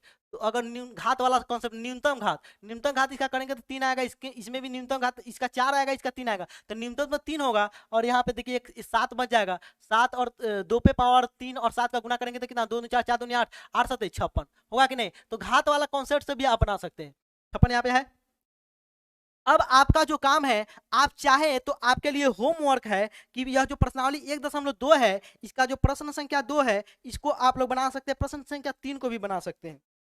अब हम लोग क्या करते हैं, क्या यह बताइए, मैं एक बार कमेंट आप लोग से चाहता हूं, क्या आपको मेरी बातें समझ में आई? मैंने जो सबसे पहले क्या पढ़ाया, एक बार रिवाइज कर लेते हैं, उसके बाद हम लोग प्रश्न संख्या 1 को करेंगे। सबसे पहले हम लोग क्या पढ़े? सबसे पहले सर आपने पढ़ाया हम लोग को, सर भाज्य संख्या क्या है, भाज्य संख्या क्या है, यह तो समझ में आ गया, सबसे छोटी भाज्य संख्या 4 है। इसके बाद आपने हम लोग को पढ़ाया सर अभाज्य संख्या क्या है, तो वह सबसे छोटी अभाज्य संख्या 2 है, जिसमें एक और स्वयं को छोड़कर किसी अन्य संख्या से भाग न लगे। उसके बाद हमने अभाज्य संख्या आपने पढ़ाया। क्या आप लोग का कमेंट आ रहा है क्या? हाँ, सभी प्यारे बच्चों का कमेंट आ रहा है, यस सर। देखिए अभाज्य संख्या सिखाया, देखिए मैंने जिस तरीके से सिखाया, अगर आप भूल गए, मान गए आपको याद ही नहीं कि सबसे छोटी भाज्य संख्या कौन सी है, सबसे छोटी अभाज्य संख्या कौन, करके देख लीजिए, करके देख लीजिए, पता है ये कितना सेकंड लगे, 2 सेकंड में आप जान जाएंगे कि यह भाज्य संख्या है या नहीं है। उस तरह एक आपको याद रखना कि एक ना तो भाज्य संख्या है और ना अभाज्य संख्या, यह बात आपको याद रखनी पड़ेगी। और सहभाज्य संख्या का कंसेप्ट आपको बता दिया कि जिनका एचसीएफ 1 हो, एचसीएफ मतलब मसा तो आप 2 3 तरीका से सीख गए आप। अभाज्य गुणनखंड निकालना सीखा हम लोगों ने, किस तरह अभाज्य गुणनखंड निकालते हैं, इसी पर आधारित आपका प्रश्नावली 1.2 का फर्स्ट सवाल है। उसके बाद आप लोग अंकगणित का मूलभूत प्रमेय को तो हमने हलवा बना दिया, उसी अभाज्य गुणनखंड का तो नाम है अंकगणित का मूलभूत प्रमेय। अंकगणित का मूलभूत प्रमेय क्या है? अभाज्य गुणनखंड है, अभाज्य गुणनखंड है, दूसरा कुछ भी नहीं है, समझे। उसके बाद मेथड, या तो एचसीएफ निकाला हम लोगों ने सीखा था, यह तो अभाज्य गुणनखंड मैंने निकाला। उसके बाद एचसीएफ मैंने 2 तरीका से बताया, फर्स्ट तरीका है और यह सेकंड तरीका है, इसका मैंने आपको स्क्रीनशॉट भी दे दिया है। देखिए बातों को समराइज करना भी बहुत जरूरी होता है, पढ़ लीजिएगा। बाद में मैंने एक दिन बताया था कि नहीं कहानी, क्या पढ़ाया सर जी, तो धुआं धुआं कर दिए, लेकिन बाद में जब मैंने पूछा तो उसको कुछ ही पता नहीं था, तो वह धुआं धुआं वाला बात नहीं होना चाहिए, आपको चीजों को समराइज भी होना चाहिए। देखिए उसके बाद एचसीएफ का जो वेनिटी वाला कॉन्सेप्ट था इसको बताया। अब देखिए यह तो सेकंड एक सवाल मैंने कराया कि जबरदस्त सा सवाल है, इसका चाहे तो आप लोग स्क्रीनशॉट ले सकते हैं, आप लोग चाहे तो इसका स्क्रीनशॉट ले सकते हैं, ठीक है बच्चों। मैं इसके लिए होमवर्क भी दूंगा, एचसीएफ एलसीएम निकालने के लिए होमवर्क दूंगा, इसलिए आप लोग क्लास में बने रहे। चलिए अब हम लोग क्या करते हैं, एक जो प्रश्न है आपका उसको हम लोग कर लेते हैं, निपटा लेते हैं। बहुत अच्छा सा सवाल है, उसको छोड़ना तो बिल्कुल, यह सवाल है 5 नंबर सवाल, आप लोग इसी का इंतजार कर रहे थे ना, तो आ गया वह सवाल, समझे।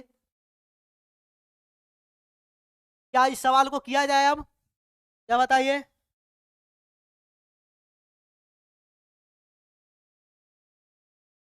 चलिए यहाँ पे देखिए लिखा हुआ है, यूक्लिड विभाजन प्रमेयिका का प्रयोग करके दर्शाइए कि किसी धनात्मक पूर्णांक का घन 9m + 1 9m + 8 के रूप का होता है। मेरा वही तरीका रहेगा जो सबसे अलग होगा, वह तरीका यह है कि मैं पहले इस चीज को समझाऊंगा। कैसे समझाऊंगा? लिखा हुआ है किसी धनात्मक पूर्णांक का वर्ग, प्रमेयिका का प्रयोग करके दर्शाइए किसी धनात्मक पूर्णांक का वर्ग क्या होता है, घन, वर्ग नहीं घन 9m का रूप का होता है। करके देख लेते हैं, कोई सा भी धनात्मक पूर्णांक ले लेते हैं, 4 का ही घन करते हैं। 4 का यहाँ पे क्या लिखा, घन कीजिए, तो घन करते हैं, 4 चौक 16 और 16 यहाँ पे देखिए 4 4, इसका मतलब क्या हुआ, इसका मतलब हुआ सर 4 गुने 4 गुने 4, यही मतलब हुआ ना। तो 4 चौके क्या होता है 16, और 16 चौके कितना होता है, 16 चौके 64 होता है ना, यहाँ पे 64 लिख देते हैं। एक एग्जाम्पल मैं बता देता हूँ, आगे और भी आप लोग कर सकते हैं और किसी को समझा भी सकते हैं। इसमें बोल रहा है 9 से भाग करना है, मैंने इस 9m का मतलब क्या, ए बराबर BQ + R होता है, BQ + R। तो यहाँ पे तो R1 दिख रहा है, यहाँ पे R0 दिख रहा है, यहाँ पे R8 दिख रहा है, यहाँ पे भाग किस, ये तो ठीक है, ये तो हमको पता नहीं है कौन सी धनात्मक संख्या, लेकिन बी हमको स्पष्ट दिख रहा है 9 है, तो सर बी 9, यानी कि 9 से इसमें भाग करके देखेंगे, 9 से हम लोग ये इसमें 64।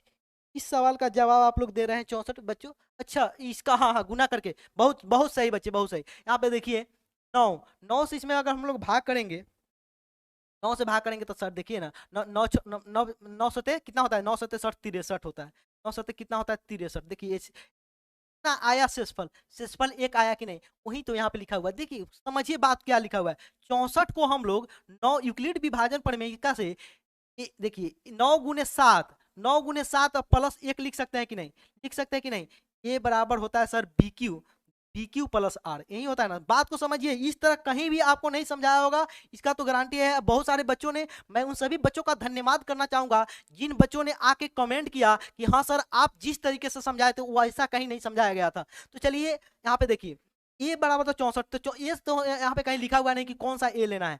बी बराबर 9 स्पष्ट लिखा हुआ है, क्यू के जगह पे 7, 7 के जगह पे क्यू लिखा हुआ, तो चलिए इसको हम क्यू ही लिख देते हैं। क्यू 7 आया से पूछ दे तो 64 के लिए क्यू क्या होगा, तो 7 होगा, और आर कितना है 1 होगा। देखिए 9m + 1 का रूप का आया कि नहीं, 9m, इसको 9 क्यू बोलिए या 9m बोलिए, क्यू भी लिखा हो सकता है, कहीं कहीं क्वेश्चन में क्यू भी लिखा रहता है, तो 9 क्यू बोलिए या एम बोलिए, समझे। तो यही चीज यह लिखा हुआ है।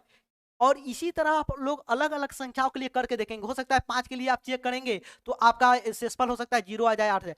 लेकिन यह बात ध्यान रखनी है कि अगर किसी संख्या के घन में अगर 9 से भाग की जाए तो शेषफल हमेशा क्या तो 0 होगा, क्या तो 1 होगा, या तो 8 होगा, समझे। घन में अगर 9 से भाग किया जाए तो शेषफल जैसे यहाँ पे 1 आया है, इसी तरह दूसरे संख्या के लिए चेक कीजिएगा तो 0 भी आ सकता है और 8 भी हो सकता है। चाहे तो आप लोग इसका स्क्रीनशॉट ले सकते हैं। कहाँ कहाँ से कौन कौन जिले से बचे हैं, मैं यह बात पहले पूछ चुका हूं, इसलिए इस बात को बार बार पूछने की जरूरत नहीं है। सभी बच्चे तो बिहार से ही हैं और सभी बिहार के बच्चे को ही टॉप करना है बिहार बोर्ड में, तो इसलिए यह बात पूछने वाली नहीं है। चलिए यहाँ पे चाहे तो आप लोग इसका स्क्रीनशॉट ले सकते हैं, इस तरह आप लोग चेक करके देख सकते हैं, आपको कॉन्फिडेंस आएगा कि हाँ सच में आपको कॉन्सेप्ट की जानकारी है। चलिए अब हम लोग फटाफट से इस सवाल को हल करते हैं। आपको यूक्लिड विभाजन प्रमेय का पता है सर, ए बराबर बी क्यू प्लस आर होता है। चलिए लोग सवाल करते हैं, क्या सवाल है। माना हम लोग मान लेते हैं, कोई भी संख्या तो नहीं लिखा हुआ है कि कौन सा धनात्मक पूर्णांक है, तो मान लेते हैं माना माना कोई, आप लोग बहुत पेशेंस के साथ, जो बच्चे अभी तक वीडियो को लाइक नहीं किए हैं, जो बच्चे अभी तक वीडियो को लाइक नहीं किए हैं, कृपया इस वीडियो को लाइक कर दीजिए और वीडियो को शेयर भी कर दीजिए, वीडियो को शेयर भी कर दीजिए। माना कोई धनात्मक धनात्मक पूर्णांक, माना कोई धनात्मक पूर्णांक क्या है, ए है, तथा तथा बी बी बराबर कितना है, 9 है। लेकिन देखिए एक चीज मैं बता रहा हूँ, बी बराबर तो 9 है, लेकिन हम लोग 9 लेंगे नहीं, क्योंकि देखिए 9 अगर हम लोग लेंगे तो शेषफल क्या क्या हो जाएगा, 0, शेष आर के जगह पर हम लोग को लिखना पड़ेगा ए 1 2 3, 0 भी 0 1 2 3, इस तरह करके बहुत लंबा कर लिखना पड़ेगा। अगर आपने प्रश्न संख्या 2 और प्रश्न संख्या 4 किया है तो आपको पता होगा, तो भाई साहब तो इतना तो आर के जगह पे इतना मान रखते रखते तो आप थक जाएंगे कि नहीं। इसलिए चाहे तो आप 9 रख के, मैंने जब पहली बार बनाया था तो मैं बी की जगह पे 9 रख के ही बनाया था, लेकिन आपको सुविधा के लिए आपको क्या रखना है, 3 रखना है, बी बराबर 3 है। अब आपको यूक्लिड विभाजन प्रमेय क्या लिखिए या एल्गोरिथम लिखिए, कुछ भी लिख सकते हैं। यूक्लिड यूक्लिड विभाजन विभाजन यूक्लिड विभाजन प्रमेय क्या से या एल्गोरिथम से, कुछ भी लिख सकते हैं, एल्गोरिथम ही मैं लिखता हूँ क्योंकि बुक में एल्गोरिथम ही लिखा हुआ है, एल्गोरिथम, दोनों बात सही है, एल्गोरिथम से। सर यूक्लिड विभाजन एल्गोरिथम तो है सर ए बराबर sir B Q plus R, जहाँ सर 0 से बड़ा या बराबर आर है, 0 से बड़ा या बराबर आर है, और बी से क्या है, छोटा आर है, बी से क्या है, छोटा आर है। मैं आपको होमवर्क भी देने वाला हूँ, इसलिए आप लोग ध्यान से देखेंगे। अब सर बी, यहाँ पे सर बी बराबर 3 है, तो बी बराबर 3 रख दीजिए, ए बराबर 3 Q plus R, 3 Q plus R. अब आर का मान क्या हो सकता है सर, आर तो बी से छोटे होता है, तो 0 से बड़ा या बराबर तो आर होगा, लेकिन 3 से छोटे होगा। तो जब बताइए 0 से बड़ा या, आप लोग कमेंट कीजिए, 0 से बड़ा या बराबर आर और 3 से छोटा, यानी कि आर का मान क्या क्या हो सकता है, आप लोग को कमेंट करके बताना है। तो सर 0 हो सकता है, क्योंकि 0 के बड़ा या बराबर भी लेना है, तो 0 तो सर हो ही सकता है, 1 हो सकता है, 2 हो सकता है, क्या 3 हो सकता है, तो नहीं सर, 3 से तो छोटा लेना है ना, 3 से छोटा लेना तो 3 कैसे हो जाएगा, 0 1 2 3 1 2। अब हम लोग क्या करते हैं, इसका मान रख के हम लोग बारी बारी से मान रख के चेक करते हैं। यहाँ पे देखिए आर बराबर, इस 0 को हम लोग इसमें जो यह बचा हुआ है ए बराबर 3 क्यू प्लस आर, इसी पे आपको ध्यान, आपको इसी पे रखना है, लेकिन मान इसको, इस मान सबको रखते जाना है। तो आर बराबर हम लोग क्या लेते हैं, 0 लेने पर, आर बराबर जब हम लोग 0 लेने पर ए बराबर क्या हो जाएगा सर, ए बराबर हो जाएगा, यह ए लिखा हुआ है, ए बराबर सर हो जाएगा 3 क्यू प्लस 0 लिखेंगे तो कोई अंतर पड़ेगा आर में, कोई अंतर नहीं पड़ेगा, इसलिए सर उसको छोड़ दीजिए, तो छोड़ दे। अब देखिए यहाँ पे लिखा हुआ है इसका घन, जो धनात्मक पूर्णांक ए हम लोग माना इसका घन करना है, तो घन कर लीजिए, ए क्यू लिख लीजिए, तो इधर भी क्यू घन करना पड़ेगा, घन घन करना पड़ेगा, तो अब बताइए 3 पे पावर 3, क्या आप लोग का कमेंट आ रहा है? हाँ बच्चों बिल्कुल आप लोग का कमेंट आ रहा है सर 0 1 2। जिन बच्चों का भी 0 1 2 आंसर है, 3 नहीं होगा, मैंने बता दिया क्यों 3 नहीं होगा सर, 3 से तो छोटे लेना है ना, 3 से छोटा। इसका मतलब क्या हुआ? इसका मतलब हुआ कि 3 से छोटा आर होना चाहिए, इसलिए 3 नहीं होगा। इस बात को आप लोग ध्यान दीजिए। यहाँ पे देखिए, यहाँ पे बराबर भी लिखा हुआ था, तो बराबर का मतलब 0 को भी लेना है, और 3 इधर भी अगर बराबर लिखा रहता ना तो 3 को भी इंक्लूड कर लेते हैं, लेकिन नहीं लिखा हुआ है। चलिए 3 तिहाई 9 9 3, इसको हम 3 बार लिख के गुना करेंगे, तो इतना तो आपको समझ में आना चाहिए कि 3 तिहाई 9 9 3 27 होगा, और क्यू को 3 बार लिख के गुना करेंगे, क्यू गुने क्यू गुने क्यू, तो सर क्यू पे पावर 3 होगा। इतना तो बात आपको 8वीं कक्षा में आप लोगों ने सीखा होगा। सर तो इसको क्या कीजिए ना आप लोग, आप क्यू का घन कर दीजिए, का घन, या समझे? अब देखिए इस चीज को यहाँ पे सभी बच्चे यहाँ पे बहुत ही ध्यान से देखेंगे। सभी बच्चे यहाँ पे बहुत ही कमेंट रोक दीजिए, सभी बच्चे यहाँ पे बहुत ही ध्यान से देखेंगे। सर इसको आप क्या कीजिए, 9 गुने 3 3 क्यू का क्यू लिख सकते हैं। यहाँ पे देखिए, लिख ही देता, मैं ऐसे ही लिख देता हूँ। चलिए 9 गुने सर 9 3 तो 27 आए, क्यू का सर पे पावर 3, इस तरह लिख देंगे तो कोई दिक्कत कौन हो, दिक्कत नहीं। क्यों लिख रहे थे? यहाँ पे लिखा हुआ है 9m के रूप का लाना है। तो अब हम लोग क्या करते हैं, अगर केहू पूछ दी कि बताओ अभी 9q के बाय 3 ए पर 9m कैसे हो गई, अगर पूछ देवे तो 9m हर जगह लिखल रहेला कि यहाँ 9m इस रूप के, तो 3q के घन बा, m कैसे हो गई? तो तहारा के बोले के का बा, देखो कि जो 3q के घन बा ई पूर्ण कौन संख्या, पूर्णांक संख्या बा। अब ये m जो हम मानै छी इहो एगो पूर्णांक के संख्या मानै छी। पूर्णांक संख्या के बराबर इतना न झंझट पाल के हम एगो छोटी जगह पूर्णांक संख्या लिख ले छी, तो एक जगह पर m हो गल। तो देखा यहाँ पे क्या हो सकता है, यहाँ पे देखिए 3q का जो घन है इसको हम लोग क्या मान लेते हैं, m मान लेते हैं, माना, यहाँ पे लिख सकते हैं माना, समझे? तो इस तरह यह एक बात तो प्रूव हो गया कि सर 9m का रूप का होता है। लेकिन अभी हमको 1 और 2 रख के भी चेक करना है, 1 और 2 रख के भी चेक करना है। मैथ बुक का नाम क्या है? मैथ बुक का जो हम लोग एनसीईआरटी से पढ़ रहे हैं, लेकिन आप चाहे प्रश्नावली, जो प्रश्नावली 1.1 खत्म हो गया, आप किसी बुक से बनाइए, किसी बुक से, भारती भवन, लुसेंट, आलोक पब्लिकेशन, जिस स्टूडेंट फंड, जिससे आपको मन करे बना लीजिए। आप चाहे तो अगर उसमें आपको कोई डाउट आता है तो डाउट पूछ भी सकते हैं अगले कमेंट में। या देखिए अब हम लोग क्या करते हैं, आर का मान 1 रख के देखते हैं, क्या इसको मैं मिटा दूं, क्या इसको हम लोग खत्म, नहीं इसको खत्म नहीं करते हैं, आगे बढ़ते हैं। यहाँ पे देखिए आर बराबर 1 लेने पर, आर बराबर 1 लेने पर, यहाँ पे तो आपको बहुत ध्यान देना है, लेने पर ए बराबर सर क्या लिखा हुआ था, सर ए बराबर लिखा हुआ था 3q प्लस आर, यही लिखा हुआ था। देख लीजिए, आपको अगर विश्वास नहीं हो तो 3q प्लस आर यही लिखा हुआ था। चलिए तो हम लोग क्या करते हैं, आर का मान इसमें रख देते हैं, तो ए बराबर सर 3q प्लस 1 हो जाएगा। लेकिन प्रश्न क्या था, इसका घन करने पर, घन का मतलब 3 पावर देने पर, तो इसका 3 पावर दे देते हैं। कैसे 3 पावर देंगे सर, ए का घन हो जाएगा 3q प्लस 1, इसका भी घन करना पड़ेगा, इधर भी 3 पावर देना पड़ेगा।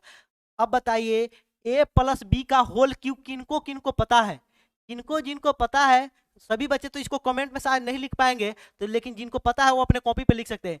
सर a प्लस बी का होल क्यूब बराबर होता है ना a cube plus B cube plus 3ab into a plus B. क्या इतना आपको पता है? सर लेकिन हम कहना देखे हुए थे, a cube plus B cube, a cube plus इस तरह भी लिखा रहता है 9th के बुक में, ए की plus 3a square B plus 3ab square अब प्लस बी क्यू, इस तरह भी तो लिखा रहता है। तो क्यों लिखा रहता है, देखिए बी क्यू यहाँ पे है, 3ab का जगह पे यहाँ पे ए को ए के साथ गुना करेंगे तो ए स्क्वायर हो जाएगा, फिर इस ए पूरे को बी के साथ गुना करेंगे तो यहाँ पे बी स्क्वायर होगा। यही फॉर्मूला है। तो जिनको नहीं पता था इस फॉर्मूला, यह इसका 2 फॉर्मूला है, दोनों एक ही चीज है, आप में से कोई भी इसको लिख सकते। चलिए अब हम लोग यहाँ पे लिख लेते हैं, सर ए क्यू, इसका ए प्लस बी का होल क्यू बराबर क्या होगा, ए क्यू। मैं आपको समझने के लिए मैं इसको पूरे डिटेल में बता रहा हूँ, a cube plus B cube, b की जगह पे देखिए या ए की जगह पर या बी की जगह पर 1 है, तो बी क्यू प्लस 3ab, 3 ए की जगह पर 3q लिखिए, अब बी की जगह पर सर जी 1 लिखिए, ठीक है। और यहाँ पे फिर ए की जगह पर तो 3q रहबे करेगा और बी की जगह पर 1 रहेगा। सर जी इसको गुना करेंगे तो 3 3 9 3 27 क्यू का क्यू होगा, घन होगा, ठीक। और एक का तक तीनों बार गुना करेंगे तो एक होगा, एक होगा। सभी बच्चे, जो बच्चे, मैं यह रिक्वेस्ट करता हूं कि आप सभी बच्चे एक बार कमेंट कर दीजिए, फटाफट से आप लोग कमेंट कर दीजिए। यहाँ पे देखिए कमेंट कर रहा हूँ, लाइक कर दीजिए, वीडियो को शेयर कर दीजिए, कमेंट अभी आप कर सकते हैं, आपको जहाँ भी डाउट हो यहाँ पे देखिए 3×9 होगा और 9×3 = 27। इसको कैसे गुना करेंगे, सबको पहले एक बार गुना कर लेते हैं, एक बार इसके पहले पहला वाला के साथ गुना करते हैं। तो सर 3×9 9 क्यू को 9 एक के साथ गुना करते तो 9 क्यू रहेगा और 9×3 = 27, 27 क्यू तो 2 बार हो गया था इसका सर जी, इस पर 2 पावर दे दीजिए। और फिर देखिए 3×9 9 एकम तो 9 क्यू है ही है, इसको एक साथ करेंगे तो 9 क्यू हो जाएगा। कौनो दिक्कत है यहाँ पे नहीं। देखिए यहाँ पे आप सभी बच्चों से रिक्वेस्ट है कि यहाँ पे ध्यान से देखेंगे। यहाँ पे सर क्या देखिए, यहाँ पे लिखा हुआ है सर 27 क्यू का घन, क्योंकि यहीं पे बच्चों को समझ नहीं आता है। आप लोग ध्यान से, मैं बोल रहा हूँ जहाँ पे ध्यान देना है तो बिल्कुल देना है।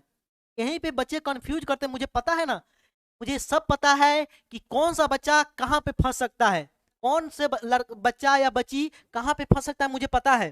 तो यहाँ पे आप देखिए, इसको मैंने एक को बाहर कर लिया यहीं पे। तो यहाँ आपके मन में आ सकता है सर एक को काहे छांट लिए, क्यों छांट लिए, आपको थोड़ी देर में समझ में आ जाएगा। इसमें से क्या करते हैं, सब में से 9 कॉमन ले सकते हैं सर, 9×3 = 27 9×3 = 27, इसमें से सब में से 9 कॉमन ले सकते हैं। क्यों नहीं कॉमन लेंगे, क्यों नहीं लेंगे, इसका भी मैं जवाब दे देता हूँ। देखिए यहाँ पे 9 कॉमन ले लेंगे तो यहाँ पे 9×3 = 27 3 क्यू का घन हो जाएगा, और यहाँ पे 9×3 = 27 2 क्यू का स्क्वायर हो जाएगा, और इसमें 9 से इसमें भाग करेंगे तो क्या बच जाएगा, क्यू बच जाएगा, तो क्यू हो जाएगा। या क्यू लिखा हुआ है, इसको ए नहीं समझ लीजिएगा, या क्यू लिखा हुआ है, ठीक है। और यहाँ पे सर इसको रहने देते हैं, इसमें एक में तो भाग नहीं लगेगा, तो इसलिए इस एक को हम लोग बाहर ही रखते हैं। आपके मन में यहाँ पे एक डाउट, जितने भी पढ़ने वाले बच्चे हैं उनके मन में अभी एक डाउट आ रहा होगा, सर आपने क्यू क्यों नहीं लिया, इसलिए नहीं लिया, ये आप ध्यान दे लीजिए, यहाँ पे ध्यान दे लीजिए कि यहाँ पे 9m+1 या 9m या 9m+8 के रूप का लाना है, इसलिए हम लोगों ने क्यू नहीं लिया। अब हम लोग को क्या कर लेते हैं, अब हम लोग क्या करते हैं, इस सबको एम मान लेते हैं। अभी तक 3-4 प्रश्न करने के बाद आप लोग को अब समझ में आ गया होगा कि इसको हम लोग अब एम मान लेते हैं, तो यहाँ पे 1 हो जाएगा। क्या इसको अलग लिख दूं, यहीं पे रहने देता हूं। क्या आप लोग को यहाँ पे दिखाई दे रहा है कि नहीं, क्या आप लोग को यहाँ पे दिखाई दे रहा होगा शायद, हाँ दे रहा है, बिल्कुल दे रहा होगा। यहाँ पे देख लीजिए, तो 9m+1, अब इसको क्या किया हम लोगों ने, इसको एम मान लिया। अगर आपसे कोई पूछे कि यहाँ एम कहाँ से आया, तो मैं तो कितना बार बता दिया कि केहू तारा से पूछी कि एम कहाँ से आयल, तो बोलिए कि एकरा बराबर हमने एम मान ले बारी, केहू काहे कि इहो पूर्णांक बा, यहाँ पर एम हमने एगो पूर्णांक मान ले बारी, एम कहा बा, एक पूर्णांक बा, माना, ठीक। इसी तरह अब आप लोग को क्या करना है, आर के जगह पे 2 रख के भी चेक करना है। अभी आपका काम खत्म नहीं हुआ है, बच्चे पैसेंस के साथ देखे। हो सकता है क्वेश्चन आपको 5 नंबर पूछ दे, तो उस समय आप लोग, कोई बड़ी बात नहीं है, अगर आपने प्रश्न संख्या 2 को अगर प्रैक्टिस किया हो, आपको क्या करना है ना, मैं समझा रहा हूँ उनको समझ लीजिए। इसको नोट्स कैसे, इसको मैं बता रहा हूँ कैसे, इसको आपको अभी तो बहुत लेंदी लग रहा होगा सर, बड़ी बार का चुके हैं, लेकिन आपको कैसे प्रैक्टिस करना है वो समझ लीजिए। आपको क्या करना है, इसको मैं जिस तरह समझा दिया तो सभी को समझ में आ जा रहा है, इसको एक बार नोट बना लेना है, जिस तरह लिख रहा हूँ बिल्कुल उस तरह लिख के एक बार नोट्स बना लेना है, एक बार मात्र लिख लेना है, दूसरा कुछ नहीं करना है। उसके बाद क्या करना है, क्लास करने से पहले एक बार इसको खुद से बनाकर देखना है, खुद से बनाकर देखना है। बस 3 बार आपका काम होगा, उसके बाद छोड़ दीजिए, उसके बाद छोड़ दीजिए, जब एग्जाम वगैरह आएगा तब एक बार और प्रैक्टिस कर लीजिएगा, हो जाएगा काम। क्या आप लोग को बिल्कुल सही से आवाज पहुंच रही है अभी? चलिए चलिए, अभी एक और बचा हुआ है आर। क्यों बचा हुआ है यहाँ पे, चाहे तो इसका स्क्रीनशॉट ले सकते थे, यहाँ पे अभी आर बराबर 2 रखना भी बाकी है, इसको रख ही लेते हैं, या चाहे तो आप लोग इसको खुद से प्रैक्टिस भी कर सकते हैं। आर बराबर 0 लेने पर, एक लंबा सा सवाल था, आर 0 नहीं, आर बराबर 2 लेने पर, आर बराबर 2 लेने पर क्या होगा सर, ए बराबर तो सर था, ए बराबर सर था 3Q, नहीं, हाँ क्या था, ए बराबर 3Q+1 था, यही था ना, ए बराबर सर 3Q BQ+R था। ओह कहाँ पे दिमाग चला, ए बराबर सर BQ+R था, ए बराबर यहाँ पे बी की जगह पर 3, हाँ 3Q सही तो था, 3 ए बराबर BQ+R था, बी की जगह पर 3 का 3Q+R यही था। यहाँ पे ध्यान दे लीजिए, इस सवाल पे भी हम लोग किए हुए थे, ए बराबर 3Q+R, यहाँ पे भी। अब क्या करते हैं, इस ए आर के जगह पर रख देते हैं, ए बराबर सर 3Q+R के जगह पर 2 रख दीजिए, लेकिन इसका तो हम लोग को करना है घन, इसका हम लोग को क्या करना है, घन करना है। क्या इतनी बातें आप लोग को समझ में आ रही है? इतनी बातें, जितने बच्चे अभी तक जुड़े हुए हैं, समझिए कि ये असली पढ़ने वाले बच्चे हैं, इनके अंदर जुनून है कि इनको तो टॉपर बनना है और अपने माँ बाप का नाम रोशन करना है। जितने बच्चे अभी तक जुड़े हुए हैं, इतना तो बिल्कुल है। यहाँ पे इसका घन करेंगे सर, इसका घन करेंगे तो देखिए जिस तरह यहाँ पे देखिए बिल्कुल सेम सेम काम कर रहे हैं। यहाँ पे आर का मान 1 रख के चेक किए हैं, 3q+1 में 3q ए बराबर bq+3q+r में 1 रख के चेक किए, देखिए सेम यही काम कर रहे हैं। 3q+1 लिखा हुआ है, यहाँ पे 3q+2 लिख दिए। कोनो दिक्कत नहीं है। ए प्लस बी का होल क्यू अभी हमने बताया क्या होता है, ए प्लस बी का होल क्यू, फिर से मैं लिख देता हूँ a cube plus B Q plus 3ab into a plus b. हर काम में बच्चों पैसेंस होनी चाहिए। पैसेंस का हिंदी होता है धैर्य। अगर आपके अंदर धैर्य नहीं है तो आप नहीं जीत सकते। तो सवाल बड़ा हो छोटा हो टफ थोड़ी होता है। देख एक ही प्रोसेस कर रहे हैं, ए क्यू बी क्यू, यहाँ पे ए की जगह पे, यहाँ पे समझ लीजिए ए की जगह पे हमने क्या किया, यह लिख दिया, ए की जगह पे बी की जगह पे यह है। ठीक, कोई दिक्कत सर? कौन दिक्कत नहीं है। A cube plus B Q plus यहाँ पे क्या फॉर्मूला, 3ab, तो 3 ए की जगह पे सर जी 3q लिख दीजिए और बी की जगह पे सर जी 2 लिख दीजिए। कौन दिक्कत? फॉर्मूला से हम लोग काम कर रहे हैं, फॉर्मूला में रखने में कौन दिक्कत होता है? कौन दिक्कत नहीं होता है, फॉर्मूला पुटिंग सवाल है। आप सर इसका घन कर लीजिए ना, 3×9=27 क्यू का घन और 2×4=8 सर। यहाँ पे देखिए 3×6 3×9 9×2=18 18×3 54। आप लोग कीजिएगा, मैं तो जल्दी कर रहा हूँ, आप लोग धीरे धीरे करके दिखाए। 3×9 9×2=18 18×3 18×36 18×3 54 क्यू का स्क्वायर। यहाँ पे देखिए एगो क्यू यहाँ पे, एगो क्यू यहाँ पे, तो 2 क्यू हो जाएगा। और उसी तरह जब यहाँ पे करेंगे 3×9 9×2=18 18×2=36 36, अभी वो क्यू तो है तो वो लिख देंगे, वो लिख देंगे। सभी बच्चे लाइक, जो भी बच्चे नए जुड़ रहे हैं वे लाइक जरूर करेंगे। क्या आप लोग को आवाज मेरी सही से पहुंच रही है? चलिए यहाँ पे देख लीजिए, यहाँ पे क्या करेंगे हम लोग, इसमें से क्या करते हैं, इसको इस तरह भी तो लिख सकते हैं सर, 27 की। यहाँ पे आप लोग ध्यान दीजिए, यहाँ पे मैं क्या करने जा रहा हूँ, यहाँ पे इस 8 को बाहर करने जा रहा हूँ। 54 क्यू का स्क्वायर। यहाँ पे ध्यान देने वाली बात है, नहीं तो आप कंफ्यूज होंगे। सर क्या कीजिए ना, इसमें से 9 कॉमन ले लीजिए, इसमें से सर 9 कॉमन लीजिए, ले लेते हैं। 9×3=27, क्यों क्यों कॉमन नहीं लिया इसको अब मैंने पहले ही बता दिया है, क्योंकि हमको 9m+1 या 9qm के प्लस रूप का लाना है। 9×3=27 9×6=54 क्यू का स्क्वायर और 9×4=36 क्यू और 8 तो बाहर रखेंगे। सर अब क्या कीजिए, सब में तो वही काम कर रहे हैं, सब में इसको m मान ले रहे हो जा रहा है, तो इसको मान लीजिए ना, क्या दिक्कत है ना। इसको मान जब मानिए ले रहे हैं, आपको पता ही है, तो 9m+8 का रूप का लिख दीजिए। कहाँ से लिखे, इसको m मान लीजिए, मैं यह भी बात लिख देता हूँ। 3q का घन प्लस 6q का स्क्वायर और प्लस 4q बराबर m माना। माना जहाँ m क्या है, एक पूर्णांक है, समझे, वहीं से यह m आया है। यह m कहाँ से आया, इसी को m मानने से। तो देखिए यहाँ पे अब आपका मैं इस क्वेश्चन का फाइनल आंसर जा रहा है। इस क्वेश्चन का देखिए समझिए अब, यूक्लिड विभाजन परिमेय का प्रयोग करके दर्शाइए कि धनात्मक पूर्णांक का घन 9m+1 या 9m+8 का रूप का होता है। क्या यहाँ पे 9m आया कि नहीं आया सर? इसके बाद का देखते हैं सर, यहाँ पे 9m+1 का रूप का आया है और यहाँ पे 9m+8 का रूप का आया था। यही तो आपको प्रूव करना था। अगर आप लोग एक चीज और समझिए, बी की जगह पे मैं बोल रहा था कि 9 क्यों नहीं लिया था, 3 क्यों लिया था, इसलिए नहीं लिया था। अब देखिए यहाँ पे तो 2 अभी रखे, आर बराबर हम बी बराबर 9 माने रहते तो अभी आर बराबर हम लोग को 3 रखना पड़ता, आर बराबर 4 रखना पड़ता, आर बराबर 5 रखना पड़ता, 6 7 8 तक रखना पड़ता। तो बाप रे भाई, इतने करने में तो सर जी पसीना निकल जाता है, और उतना कौन रखेगा, इसलिए 3 रख दिए। उसी से यह प्रूव हो गया। तीन तीन चीज प्रूव करना था, 9m 9m+1 9m+8 तीनों तो प्रूव हो गया। तो बच्चों कल की क्लास में हम लोग प्रश्नावली 1.2 के जितने भी सवाल है उन सभी सवाल को करने वाले बच्चों। जो बच्चे अभी तक वीडियो को लाइक नहीं किए गए, लास्ट बार आपसे कहना चाहूंगा कि आप लोग वीडियो को लाइक कर दीजिए और शेयर भी कर दीजिएगा, और तथा आपको मेरी क्लास कैसी लगी आखिरी बार आप लोग यह कमेंट करके बता दीजिए। आज की क्लास आप लोग को कैसी लगी है कृपया आप लोग कमेंट करके अभी बताइए। तब तक मैं कुछ आपको बताना चाह रहा हूँ।